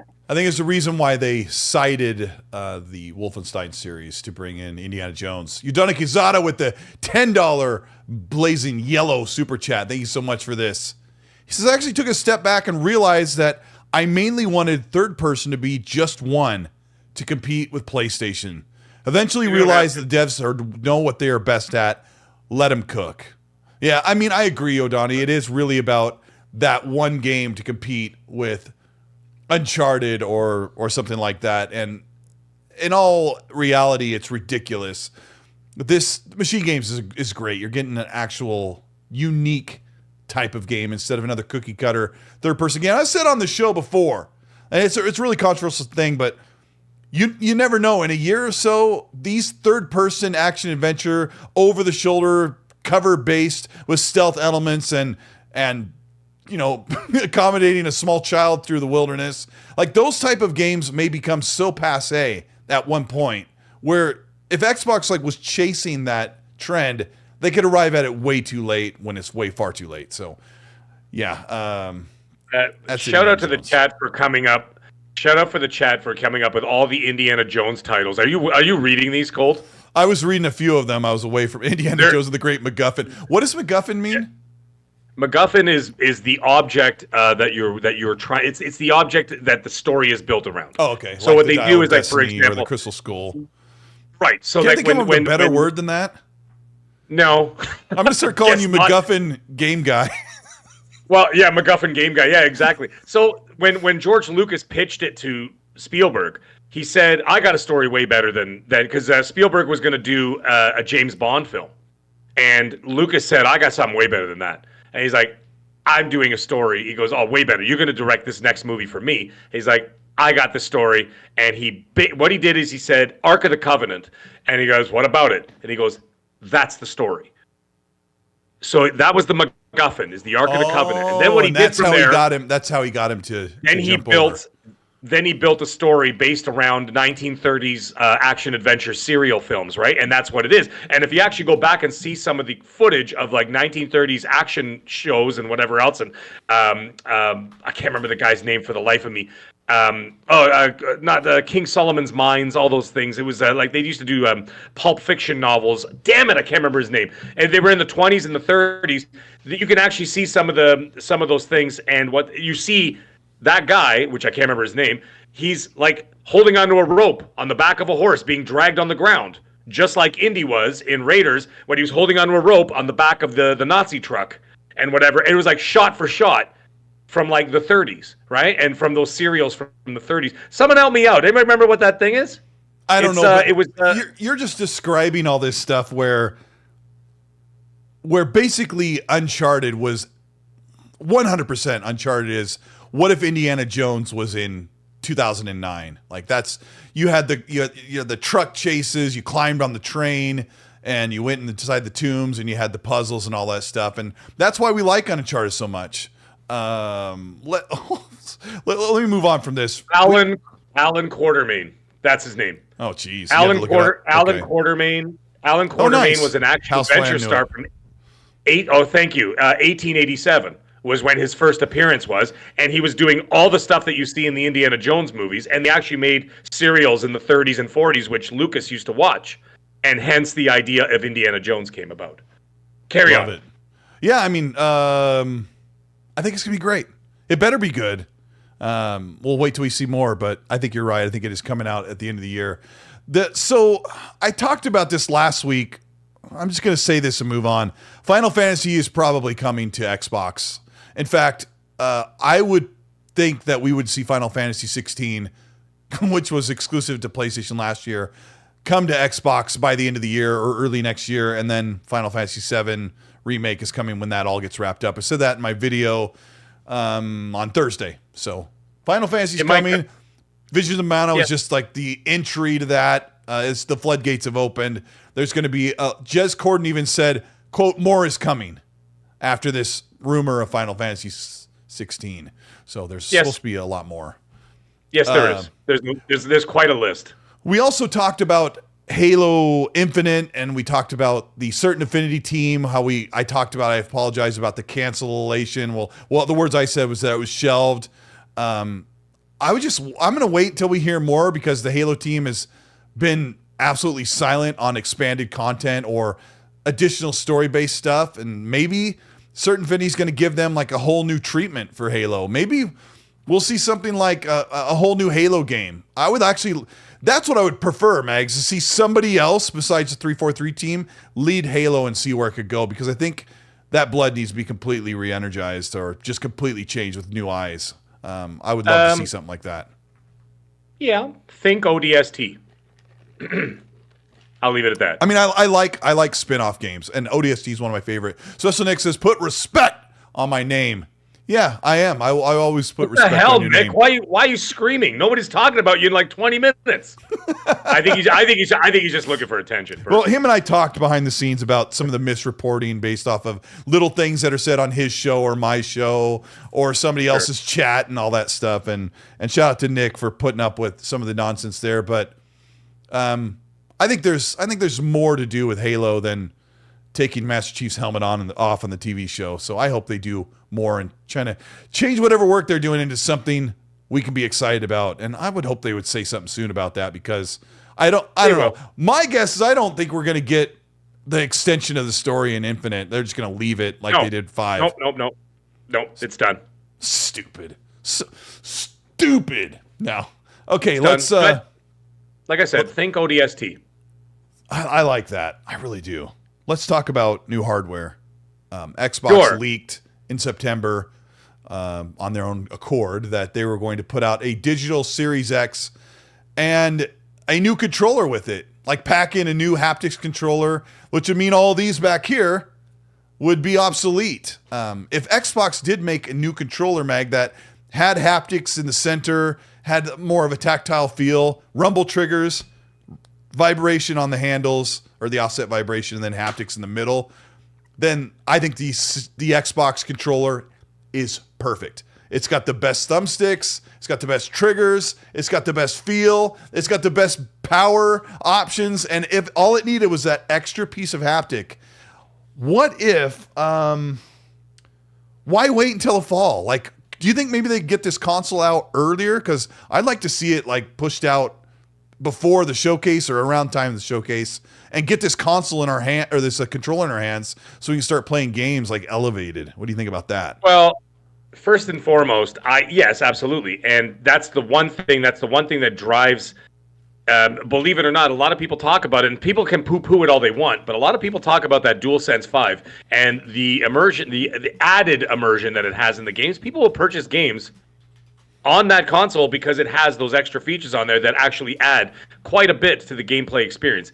That being said, if Xbox is when Xbox is going to do this, and we've already talked about it before, we've seen the pictures of it, we've seen them talk about it. They're going to have to make it bigger. There's no way they could fit all that into that. I think they need to make the controller just a little bit bigger. I think that's my thought. Like, if you're going to have the haptics and everything else, you're going to have to make it a little bit bigger, not by a lot, just a bit. If I took the controller apart, which I've seen it before, you're probably right, Mag. It probably does need a little bit more room in the middle, like maybe widen it out a little bit. But I feel like hold on. You have to. I feel like this is like the size, the shape, like it's nearly perfect. No, you're not. You're not wrong. And I do really like the DualSense 5. It feels like the handles are a little further apart than what I'm used to, but it doesn't bother me. I just feel like this form factor here is like nearly perfect. So go ahead. Sorry. Yeah, all I was going to say is I think they're going to have to make it. No, I think they've already made it. It's just a matter of them producing or whatever else, and doing more R&D and whatever they got else to do. I'm not privy to that information. Sure. However, judging by what goes into the DualSense 5, I'm not saying it has to be as big as the DualSense 5, but I'm saying it's going to have to be bigger than what the Xbox controller is now in order to fit those guts inside of that controller. Now, the other thing is, don't forget, they did talk about, just like the DualSense, a speaker built in for 3D audio sound coming from the controller. So that being said, you're going to need some space for that. You don't need the touchpad like the DualSense 5. You don't need that. And that takes up a lot of... needs that. That takes up a lot of real estate. That takes up a lot of real estate in the center of that controller. By avoiding that, you could tighten up that. But you're going to have to make it a little bit meatier in order to fit, I think, to fit in all those features. Unless they've got some, unless Jason Ronald's got some kind of revolutionary tech that he's working on for this controller, we don't know until they show it to us and we get it in our hands, or at least they show us in comparison to a current controller. But yes, I believe the speakers, if I recall correctly, weren't the speakers at the bottom of the two little, the two little the parts. I don't even know what the hell on a DualSense 5. No, on the Xbox, the speakers are going to be built into the part of the the part that goes in your palm. Oh yeah, okay. Like the little legs, Yeah, I don't want a speaker on the controller. There's an interesting angle on this, and one of my friends made a joke that Xbox might want to get this controller out sooner than later so that everybody can get the same experience as these games go on PlayStation. Oh, hold on a second. Golden Arms, relax. He's like, Mag likes it meaty. Just calm yourself. Yeah. Imagine, now listen to me in the chat, okay? And Colt. Imagine playing Senua's Saga on your Xbox with haptic feedback built in, where all the stuff, and imagine hearing all those voices and all the other stuff and all the other things that are going on inside of her head and everything else coming through with 3D audio through your controller, on top of you being able to feel all the little things, that the nuances and all the little things going on, or even the combat of a sword going through the back of someone's neck, like we saw in the trailer, or whatever else. Imagine listening to all of that while you're playing the game with that controller. How awesome would that be? I mean, you wouldn't even need the headphones at that point. You could just play it with the controller, and you could, you know what I mean? You could feel and hear everything that's going on top of your screen. I just think it's a hot idea, man. I mean, I've got Dolby Atmos outside when I'm not having the headset on, right? And then if you get that out, the 3D sound, and then it's also coming from on your lap with the controller, it could be pretty cool, but most times I don't want my controller making any noise. Like if you got sit next to your kid or your dog and they're sleeping and your controller's going, and I had a problem when I was on the phone with somebody and I was playing PlayStation 5 and my controller kept going making noises, and I'm like, shut up. And I don't want to go into... I loved it. I don't want to go into... I don't want to go into settings and shut off the speaker microphone. Like, yeah. Hey, maybe if they had a switch on the bottom, you're like the speaker mic, flip it back and forth. I don't want to go into a setting and stop my game to go turn that off. Like, I thought it was kind of cute too. Like when you're like picking up collectible. I understand, chat. Everybody's like, the headphones are better. We know, but I'm just saying as an option for the controller. We know that headphones are obviously the superior way to play any game. I mean, even with a superior sound system, the headphones are still better because you get that. Anyways, you get that situational stuff going, especially when you're playing competitive games. Like you can tell where you get the Dolby Atmos. You can hear the footsteps behind you, whatever else, right? Especially when you're playing competitive shooters. Grounded, you can hear that wolf spider back here. Actually, it's a real wolf spider. The Sosa says, "Can I blow into the new Xbox controller?" You absolutely must. Yes, you must. All right. If people are also asking about the console. I think they're going ahead with it.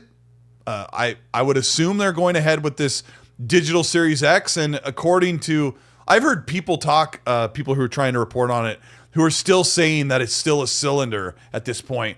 I still don't know how that thing could be a cylinder. I've seen the form factor. I don't know why you would put a cylinder case on that, because no computer parts are rounded, so you're just gonna have extra space.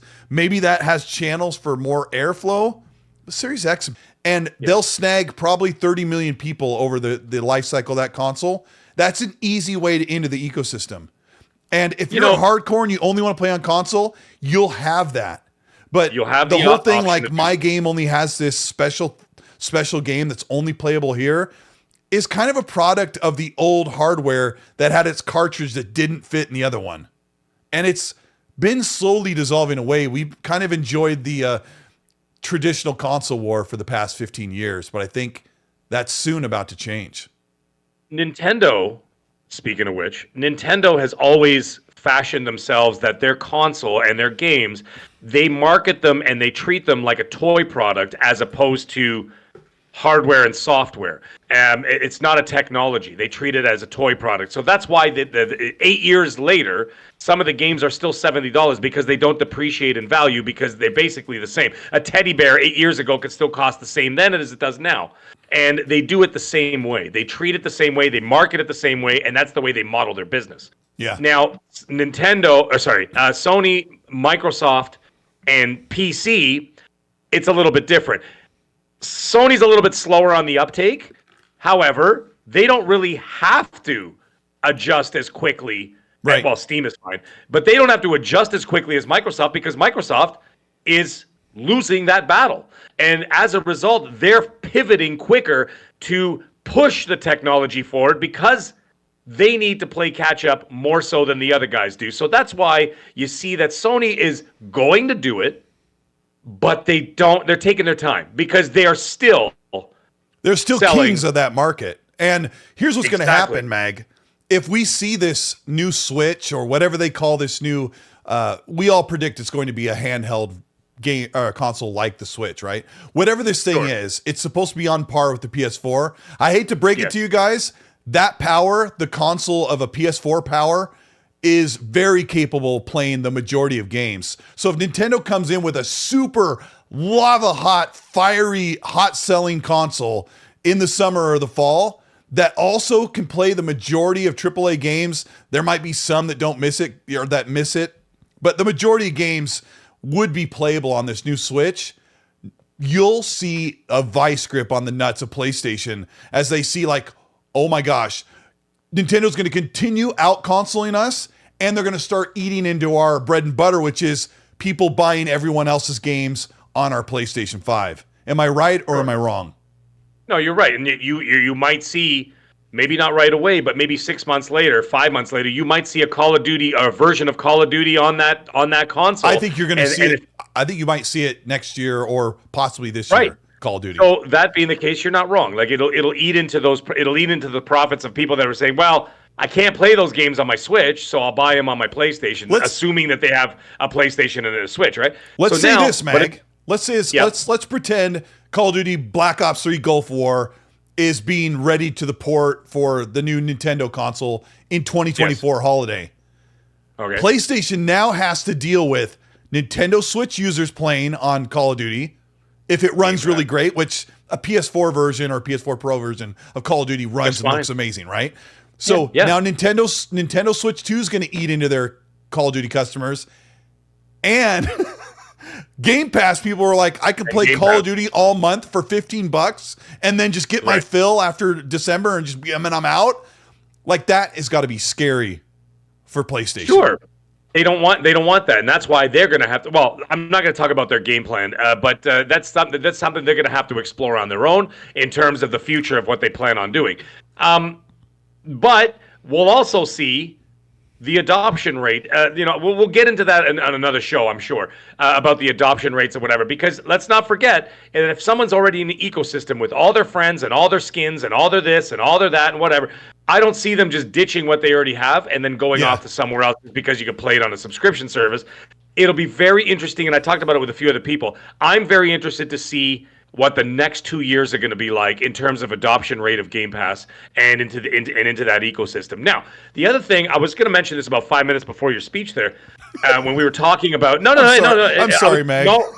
Don't be sorry. It was necessary, and you had to get your thoughts and your feelings out. Of course, I'm going to be respectful and listen.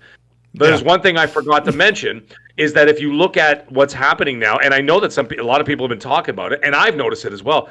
A lot of people have left the Xbox ecosystem for PC. Absolutely. They're ditching the Xboxes for PC. Not saying Xbox going anywhere. The consoles, like you said, will continue to be there. They want to play those games. They still like. It's not like they're like, oh, I'm done with Halo and I don't care about Gears anymore. Like, when you look at all the games that are coming, like, you can go play on PC. And I think if Phil was here today, he would never watch this show. If Phil was here today, he would go, go play on a cheap build or go play on a $6,000 build or do whatever you want. Just buy the game from us or play it in Game Pass. Right. We would like to get paid for that game. And there'll always be a $500 console for someone to purchase. And that's a reality or whatever. Yeah, it'll always be there. There'll always be a vehicle to get you to your destination. And the destination is what? The game itself. So that's going to continue to happen. That's not going anywhere. And so there will still be a console to purchase. They just won't produce as many. They'll produce as many as they need, depends on their demand. Right? And that's going to continue. So if they're going to produce 25, 30 million consoles, they'll stop there. And then if they need more, they'll continue to, eke out a million here, a million there. But if not, and if people start migrating to PC or whatever else, they don't care. Because at the end of the day, the money is theirs. Right? Yeah. And if people start playing them on PlayStation, they don't care. The money is theirs. If it makes its way to the Switch too, they don't care. The money is theirs.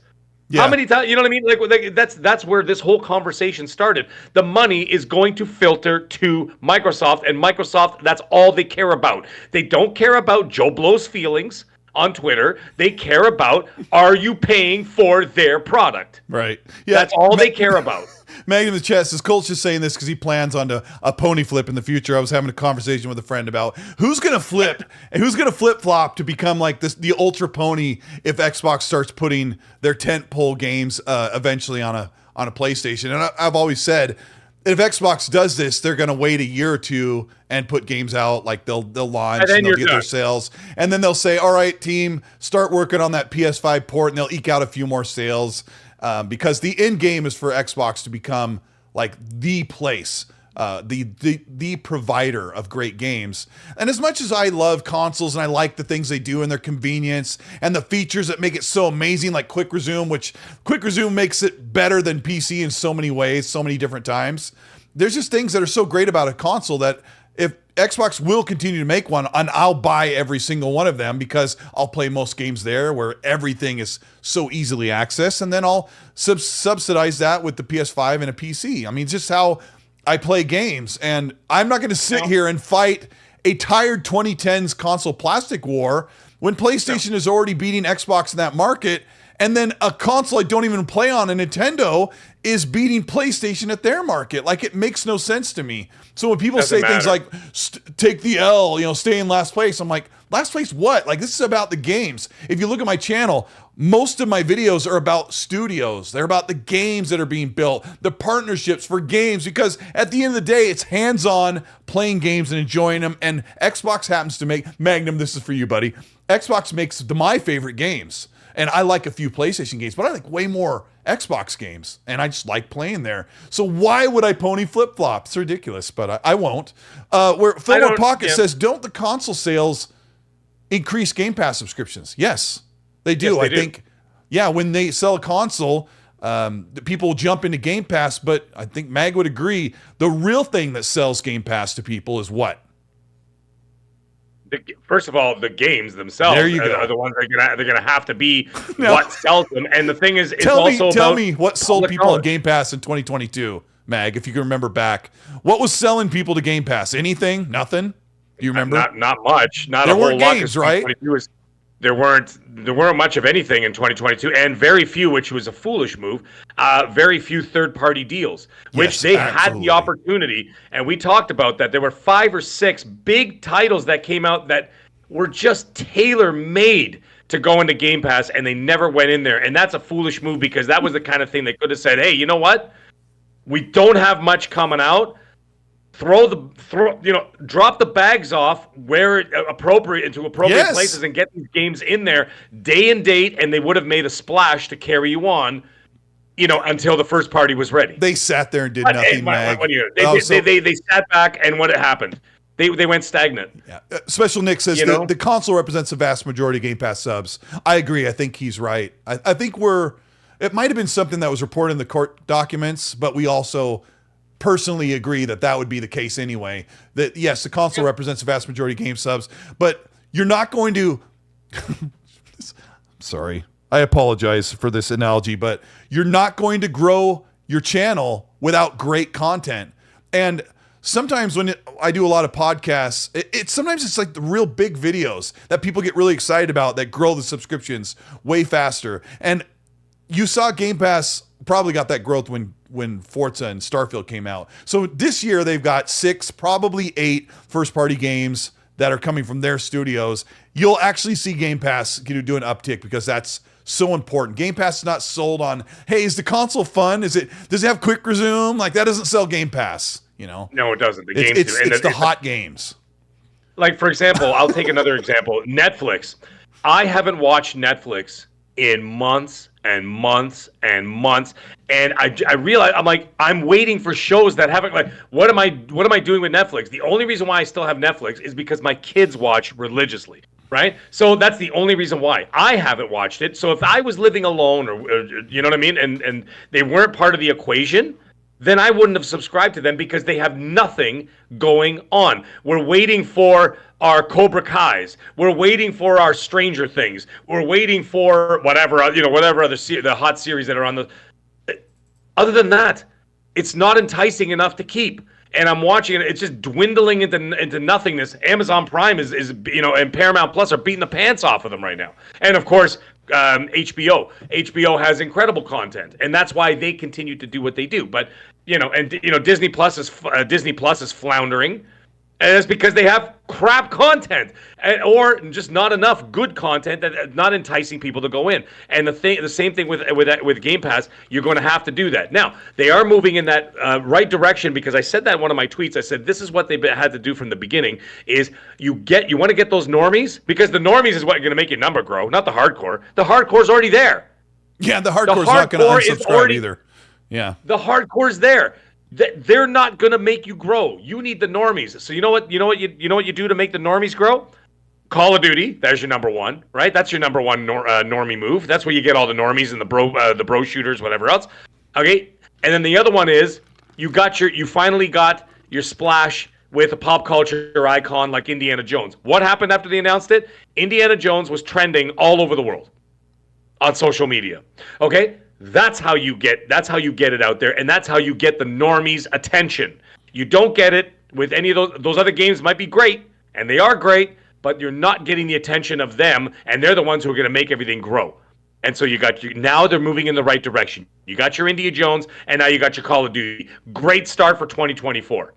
Let's see how that pays off in the end of 2024 going into 2025. Yeah. That's where you're going to see the proof of the pudding.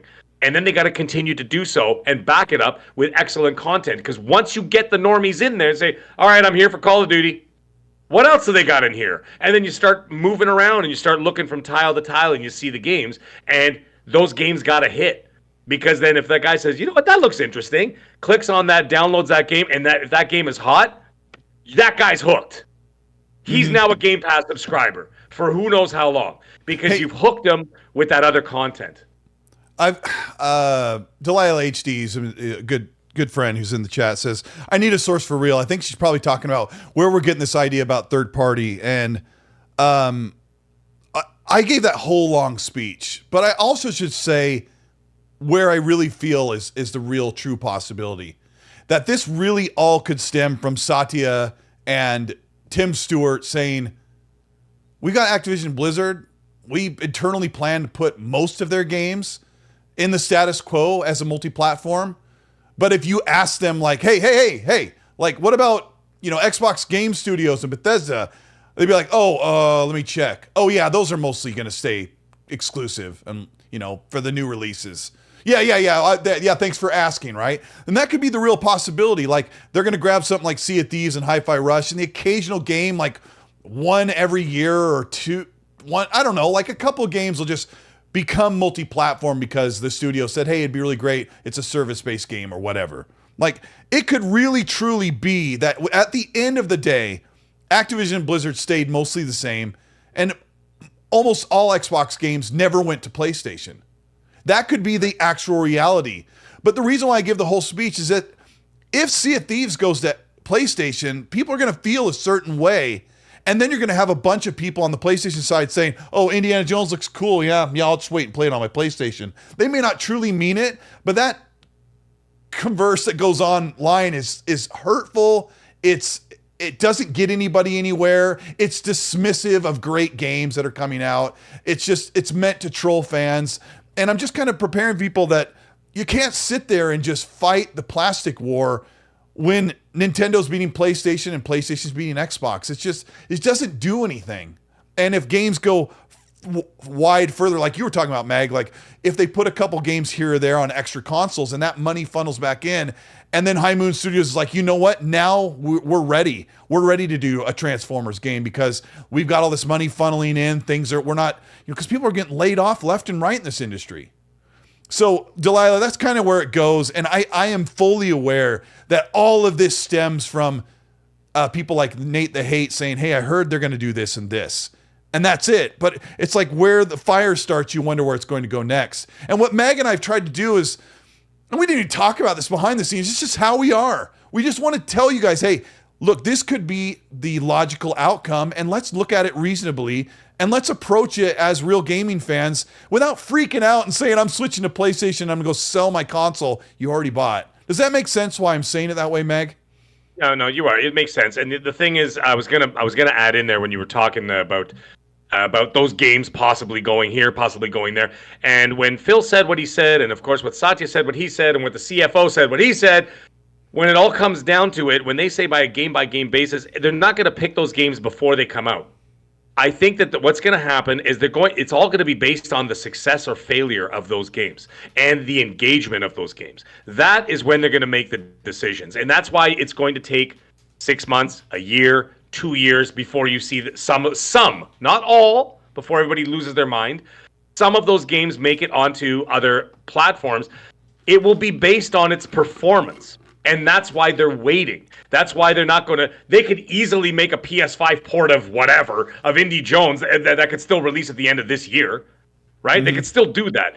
They're not going to. We're going to wait to see how it performs. Because if it doesn't perform up to standard, or if it overperforms or whatever, then they will make a decision based on that performance. Mm-hmm. And that's where you're going to see what the, quote, game-by-game basis means. That's what it actually means. God, I hope Phil's not looking at this. It's very layered. It's very layered when they have to pick and choose. Like if there's if they decide to come out with a Doom Ultimate anthology release where it has like Doom 1 through 4 or whatever, that will go fully multi-platform. Like it's just, you can't make that blanket statement that just works for everything with Xbox Game Studios, Xbox like treat off of that, or Bethesda treat off that, and then ABK. Mr. Xbox said, Colt, you sound ridiculous. Mr. Xbox, I want to help you. I know you live and die in the weeds of the console plastic war. And anybody who says, this is going to sound really rude, and I've been there, right? Anybody who says, but I want games that are unique to my Xbox, you have to ask yourself, why are you saying that? You're literally saying, I don't want my game to be on another platform. And there's a truth to that. Like, you want it to be unique so you can buy that console and sell it. But really what it boils down to is PlayStation shouldn't get to have the game that I have special on my console. There's a fine line where you have to understand that the console is much more than, it has all these features, right, that we enjoy. Or the funny thing is, Mag, a lot of us don't realize the reason why we're on Xbox is because we're building up a digital library. We're building up a achievement list. Our friends are on there that we can party chat with. They're already there. We're already locked in. So we want to be on that console. And then we like the games. It's the whole thing. No, Mr. Xbox, I'm not reading all of your messages, but I really feel like I'm 90% logical and reasonable in what I'm saying. I know it's difficult, and it's not really, part of it is, spreading some fake rumors. Nate the Hate's pretty trusted. So if it's just Hi-Fi Rush and Sea of Thieves, we've addressed that. Like, that's going to be the reality. It'll just be a couple games. Maybe it'll be another one in like a year, and that'll be it. But people will still have that conversation. And it doesn't mean it's always a console war, but it is a console war situation when people insult other people or say, you don't get this, I get this. This is special to me. You don't get to have that game on. They'll say like, oh, it's not fair. We get to get God of War. It's like, it's not an NFL trade, right? You know what? Do you know what the exclusivity of the future is going to be? The exclusivity of the future is going to be your Game Pass. Is because you're going to get it day and date in Game Pass before anybody else.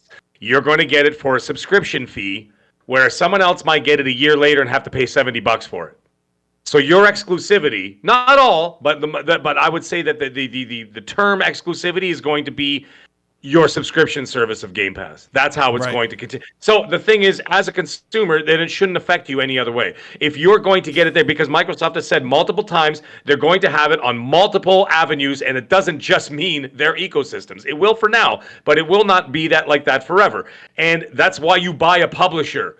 You buy multiple publishers so that you become a conglomerate of one of the biggest publishers. You become the new Tencent. You become the new Embracer. And then if all else fails, you're making billions of dollars off games no matter what happens. So that's why you do it. It's called risk averse. You know what I mean? Yeah, I feel like there's people in the chat that just like, they really don't get it. Like, I know there's jokes saying that Colt's going full pony. Like, you don't understand. Don't listen. Yeah, I know. It's like, you have to understand, like, I barely play on my PlayStation because I don't, you know how much money I wasted on, I didn't even finish God of War Ragnarok because I was like, I just did this. I didn't even finish Horizon Forbidden West because it was not as good as the first game, which I loved. Damn it, Colt. And I'm sorry. I know you like the game. Just because I can take a level approach and say, look, this doesn't mean that I'm going to flip-flop to PlayStation. People are so absolute in how they feel about things. Like, you have to realize what you're saying. And I'm not patronizing. I'm just trying to understand, like, why sit here? Xbox bowed out of the console war in 2014. I'm pretty sure that was, and it took me a long time to get, like, I don't know, whatever. It's yeah. I mean, there are a lot of people in the chat who are being pretty reasonable.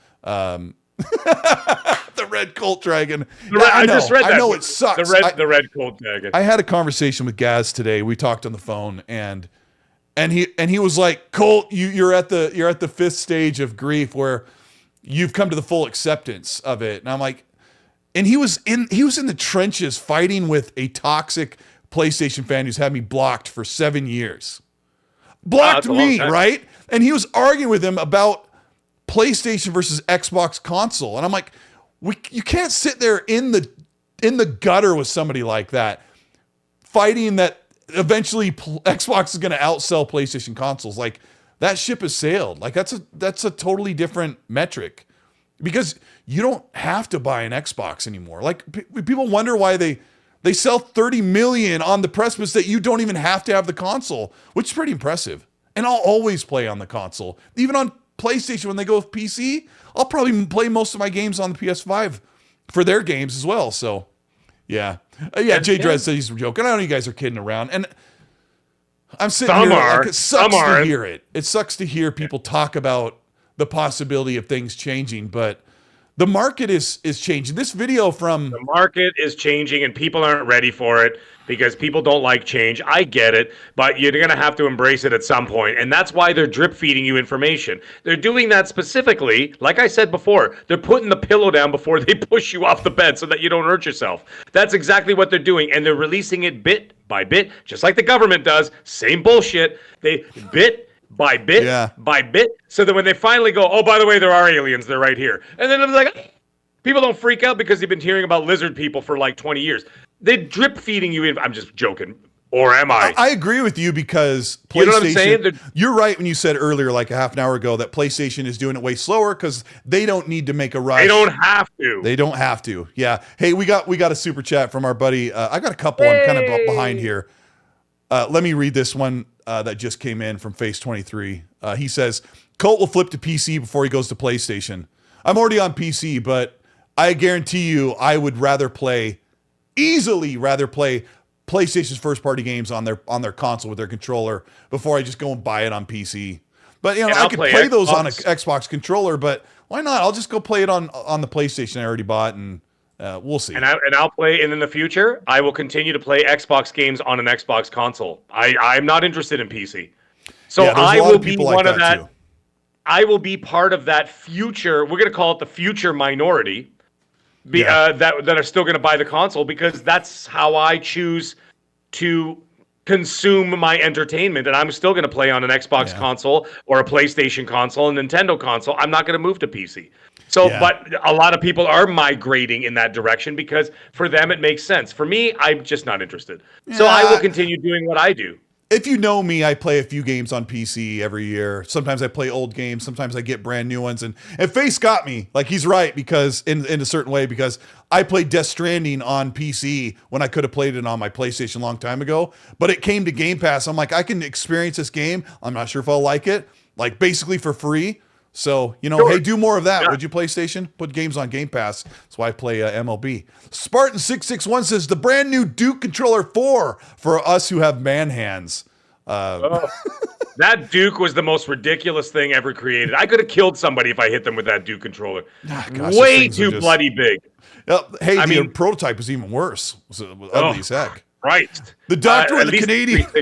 Hey, the doctor! The doctor with the Canadian $2.79 is a friend of yours, right? He's my cousin. Yeah, your cousin. He says, Mag, what's worse?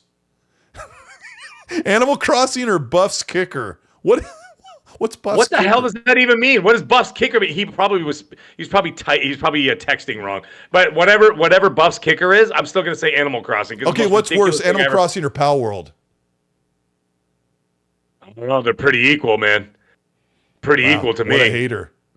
Yeah. Gamer by choice. You put him in the category of games Mag will never play.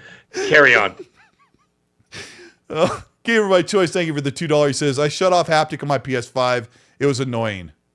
Nonsense. I like it. I think it's cool when you go through the grass and you get that textural feeling like the grass is kind of moving around your character. It's cool stuff. It's not invasive. Like, the adaptive triggers are evasive. People turn them off. Jonas the Dad with the $2 super says, I like to smoke weed, not blow controller.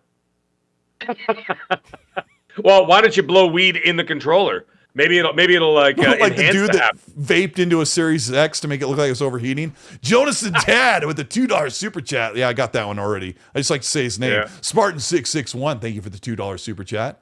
The diversity that Xbox has is unparalleled. Truth. Absolutely. Third-person games.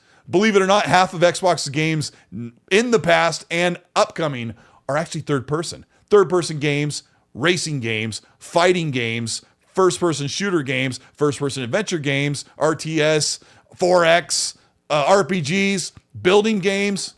Could go on. Yeah, it's amazing. Hey, by the way, the doctor clarified what he was saying. He was saying, what's worse, Animal Crossing or the Bills kicker? He was talking about the football game. Bills. Okay, yeah. He's a rookie. Leave him alone. Animal Crossing sucks. Carry on, Colt. Oh! Paul's Rashbrook, thank you for the Australian $3 super chat. This is 1 year anniversary of being here. Or maybe first. Right. I don't know. All right, you try the lasagna? Hit it. There we go. Have you tried the lasagna? It's my favorite. There you go. Lots of achievements pop for being in a year. I was going to do 12 achievement pops, one for each month, but carry on, Colt. It was like you were taking your finger and going into my ear. DD Raptor, thank you for another super. It's a $2 Canadian. Thank you for this. He says, it moved on me. He says, console war was over and MLB The Show came to Xbox. Maybe. Yeah, a lot of people don't talk about that, do they? No, you know? I mean, it wasn't PlayStation's choice. So, Jax82, thank you for the 5. He says, I play where games are, Xbox, PlayStation, Nintendo. I was a Nintendo exclusively for a while, and then I went to Xbox, and then PC or PS, PlayStation. He says, I play everywhere. Yeah, I mean, you might, if you can't. Just want to give a shout out to Jax82 for this wonderful multi-platform super chat. He's completely ready for Xbox to go third party. Face 23, thank you so much for the $20 super chat. He says, "Yep, holy Colt, smokes. I don't care, man." It's not that loud. He says, the day Sony releases a PS5 first-party game this gen at 30 FPS, then I would go to PC because I'm used to 60 FPS. Yeah, bro, Face, that's what I've been doing. Like, Starfield was 30. I played it for the first playthrough, and then I'm like, all right, I'm over on PC at 60, and it was great. I also played Redfall on PC after I tried it on Xbox. I was like, oh boy. Yeah. Gosh, what a mess. Straw Hat Gaming, thank you for the $5 super chat. He says, console sales mean nothing if they're all playing Call of Duty, Fortnite, or Minecraft, or Roblox.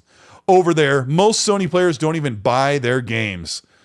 I mean, technically he's right. 20% of PlayStation fans are buying the exclusives. Everybody's playing COD, Fortnite, FIFA, Madden, Minecraft. And the reason why I brought up the Palworld success was that, like I said early on the show, these AAA games are super expensive. And to get that return that you talk about, the 1.5 times return, is getting really difficult. It's like a razor thin profit margin. It's really scary. And to see a studio like Pocket Pair say, hey, we're going to do this Pokemon thing with Ark Survival Evolved, and then they become the most popular game of the year, it's got to feel really great knowing you didn't spend $300 million and 500 employees to make it. Right? So,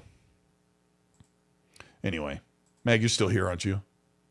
Yeah, I'm still here. Okay, good. I've been talking for an hour. Where are we at? We're at time. We're over time. Guys, this is try 8%. Yeah, Mr. Xbox said 8%. Yeah, it's I've done the math. It can go anywhere from 10 to 12%. Sometimes it's up to I think Spider-Man was 20%. So or more like 10%. Yeah.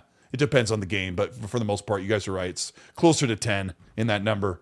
I think I covered just about everything. I know it's been a weird.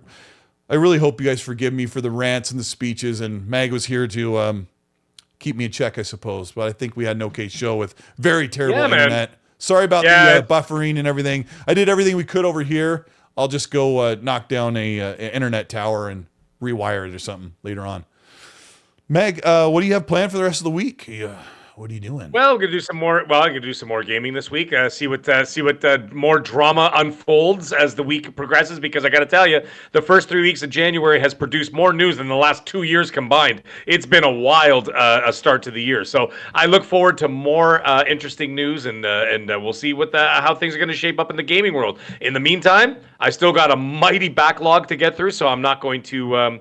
I'm not going to be buying anything until next fall. So I'm just going to keep going. And before I say goodbye and goodnight to everybody, you can follow me on all socials and see my content, my videos. My latest Indiana Jones video I did was a lot of fun. I hurt myself a little bit, but that's okay. Before we go, paused it to see if I could see butt crack when you jumped out the front door. It was just your back. See butt crack. I think it was just your back. It was just my back? Yeah, okay, I paused it and I was it looked like my butt crack when I jumped off the balcony. It's funny. Yeah, I look green because of the lighting, okay? Crispy Bomb, take it easy over there. Don't you have some Palworld to play? Anyways, you have one more super chat before we go. Hey, Magnum, I saw it. Yana, it's cool. Yeah, we probably won't be talking much about third party unless something new develops. But no. Yeah, I'm tired of it.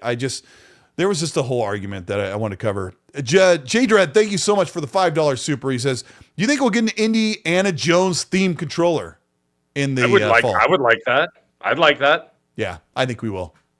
I think so. That'd be a good idea. Especially if it's a pop culture kind of game. I think that's a great idea. I'd say go for it. They made one for this. Yeah. That's Age of Empires. Sorry, it might take a second to focus. Yeah, they made an Age of Empires controller. So yeah, I think we're gonna be getting Indiana Jones. It better be cool looking. Those could be hit or miss, but yeah. I've been playing Elder Scrolls Online. I picked that game back up. It's all right. It's kind of cool. It's way better than it used to be. So I was playing that, and then I'm playing Palworld now exclusively with my son. He's in my world, and we're working together. So that's what I've been doing. I've been creating a lot of videos, 1 or 2 a week. Thank you, everybody, for checking those out. Spartan661 with the super as we close out. He says, I'd rather play music on my instruments than play the PS5. This year, I'll be a legend before PlayStation has something I'd like to play or pay forever. Weird roadmap, Concord and Helldivers and stuff this year from them. They're a little bit light, so they're going to be feeling the squeeze like Xbox did in 2022. But we're going to get out of here, guys. Thank you so much for putting up with everything. We'll have a great show next week. I'm going to get us a guest to come join Mag and I and talk gaming, so it should be good. Appreciate all you guys' support. Mag, you messaged me. Oh, Mag, we're going to get a package in the mail in the next day or two. Well, all the notifications are coming to me. Something's coming to you and I. We will talk about it next week. Yep. Thanks, guys. We appreciate you. Hit the like button on the way out. I didn't even ask you at all today, but hit the like button on the way out, and it'll save the internet. Bye, guys. We'll see you. All right, later. Have a good night, everyone.